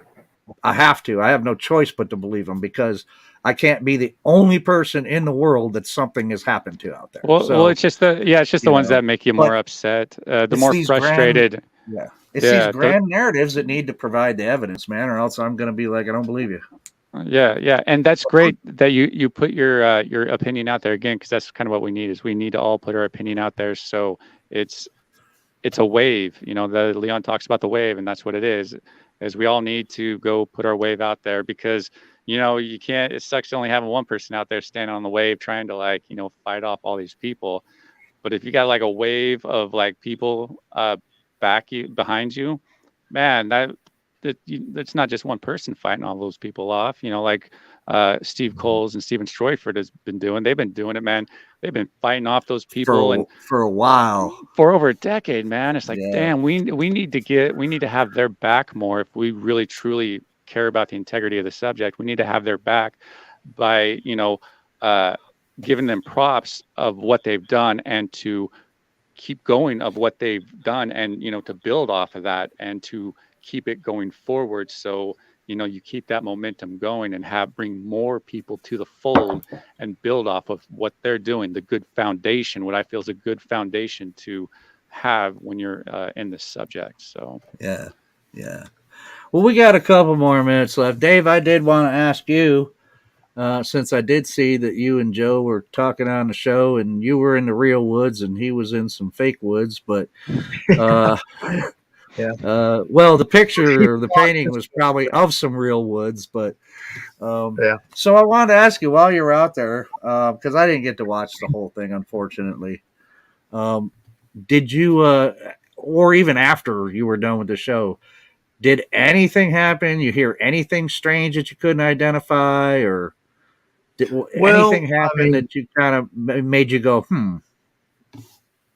Well, just whatever that was coming up close to camp, that when I would shine the flashlight, it would retreat further back, and it wasn't an armadillo or anything. It could have been, I don't believe it was a deer. Deer just go away, but I think it was more likely probably like a coyote, because they're kind of snaky. They like to snake around the fringes. Scavengers. Plus, nobody goes down there. That's my family's property, private property, one end to the other, locked off.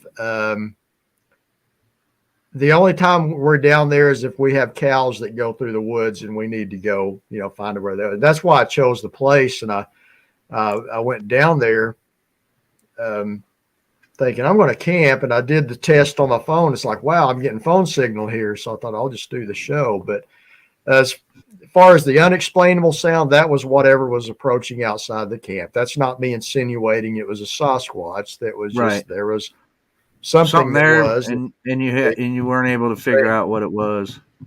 Could it have been a Sasquatch? Man, that would be so neat if it was, wouldn't it? Yeah. Well, that's awesome. Huh? Yeah, that's awesome if you're able to live stream it, bring people along for it, and that'd be great if a Bigfoot did pop out.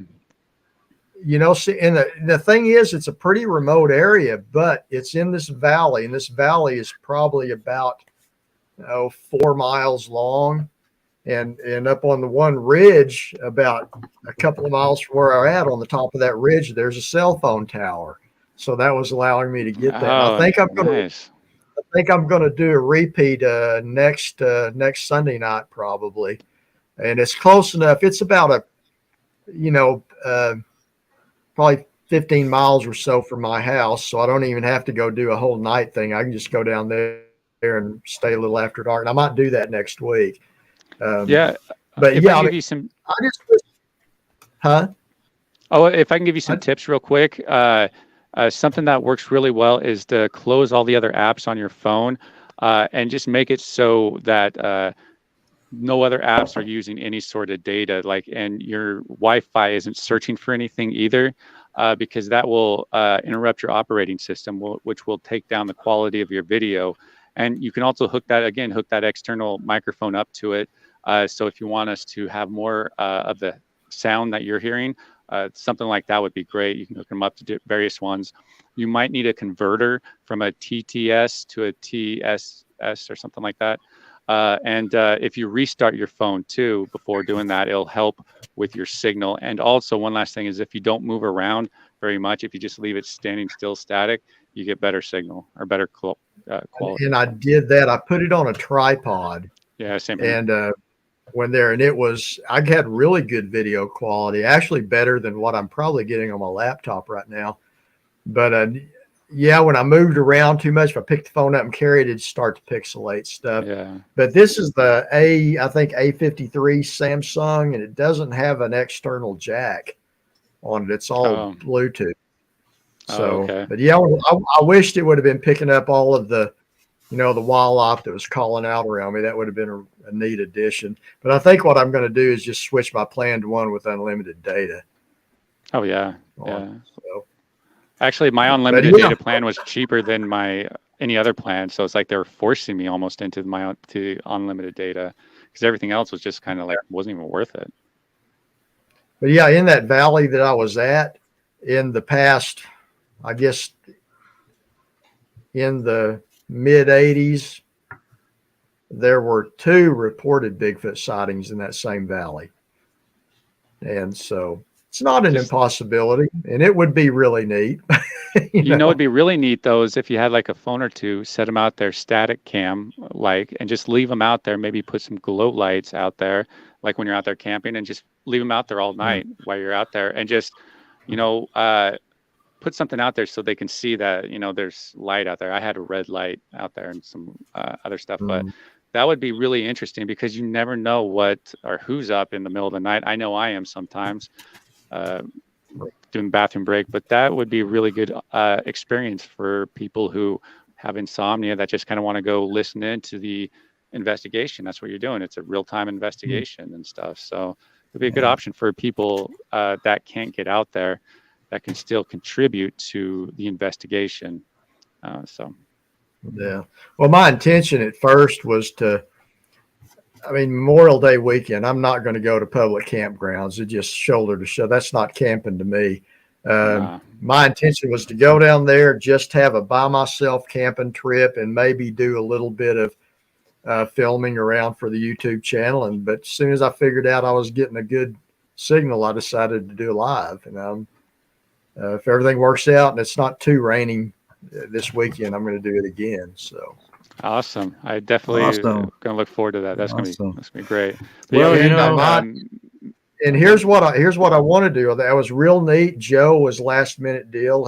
Squatching Cowboy, he came on, and I'd like to, each time I do it, have somebody else on there, maybe you or Joe, or each time like that. So, you did it on your phone? Is it? You're able to get other people on the stream with you through your phone? Mm-hmm. Oh yeah. I had Joe. Yeah, you can do that. Just send you the link and you come on, just like we're doing here. So Well, how do you know?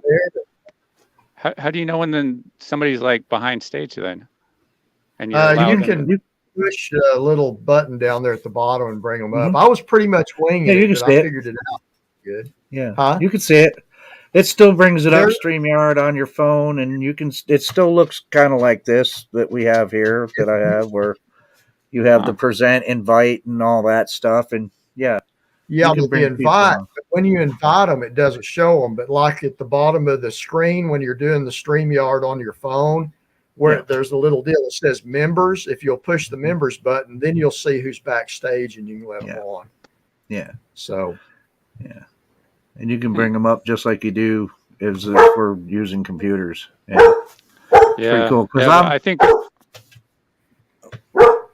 was going to say, I was going to say that Media Palace Eric shows on. Oh, yeah. We're going to get off here. I just wanted to bring this up real quick. Kaiju sent me this because I find it kind of interesting. We're not going to spend a whole lot of time going on over this, but I just want people to look at this and take this away with you and think about it. This is because I'm not sure what to make about this. It is actually, it looks like, where is it? There it is. He brought this up, and it says it's from Matthew A. Johnson from Sasquatch. From Sasquatch, Ontario. If you don't see a black plastic mask with light reflecting off the face and teeth, well, you're beyond help. Nice. Look, you can see the mask sitting on the black cloth, clear as day. There. That's his arm. That's great. That's great that Matt Johnson, I'm sure he's doing it to eliminate competition for his business, for the narrative. Wait a minute. But it's good he spoke up against it. That's not the Dr. Matthew Johnson, is it? I think it is. Yes, one and only, man. That would be hilarious to those two sparring. Yeah. Well, I think Matt needs to take away his competition. Take Sasquatch Chronicles down a few thousand subscribers, and I heard Zorth is upset. Yeah, maybe that could be. Well, anyway, Matt, Media Palace is on. I think we ought to jump over to there and show him some support. Right. That guy, show some support. He's got a good channel thanks too. Thanks for inviting me on, man. I appreciate it. I want to thank you both for coming on. This was really great. I needed both of you on here for this, so I picked a good one. I picked a good guest lineup here, I think. And so apparently the people liked it too, because there was like 30, almost 40 people at one time, and there's still 31 now. I don't know who just jumped in. I'm sorry, you just missed the whole show. So chat, I love you guys. Hope you guys came away with this with something else to think about and a different way of thinking about things. And I hope to see you again when I get to do another show. And, I'm always around, and these guys are always around. Reach out to any of us when you got any questions about anything, and you're sure to at least get an honest answer. So thank you, folks. I love you all. And don't forget, don't sweat the petty stuff, and don't pet the sweaty stuff. And we will see you from the force soon. Good night.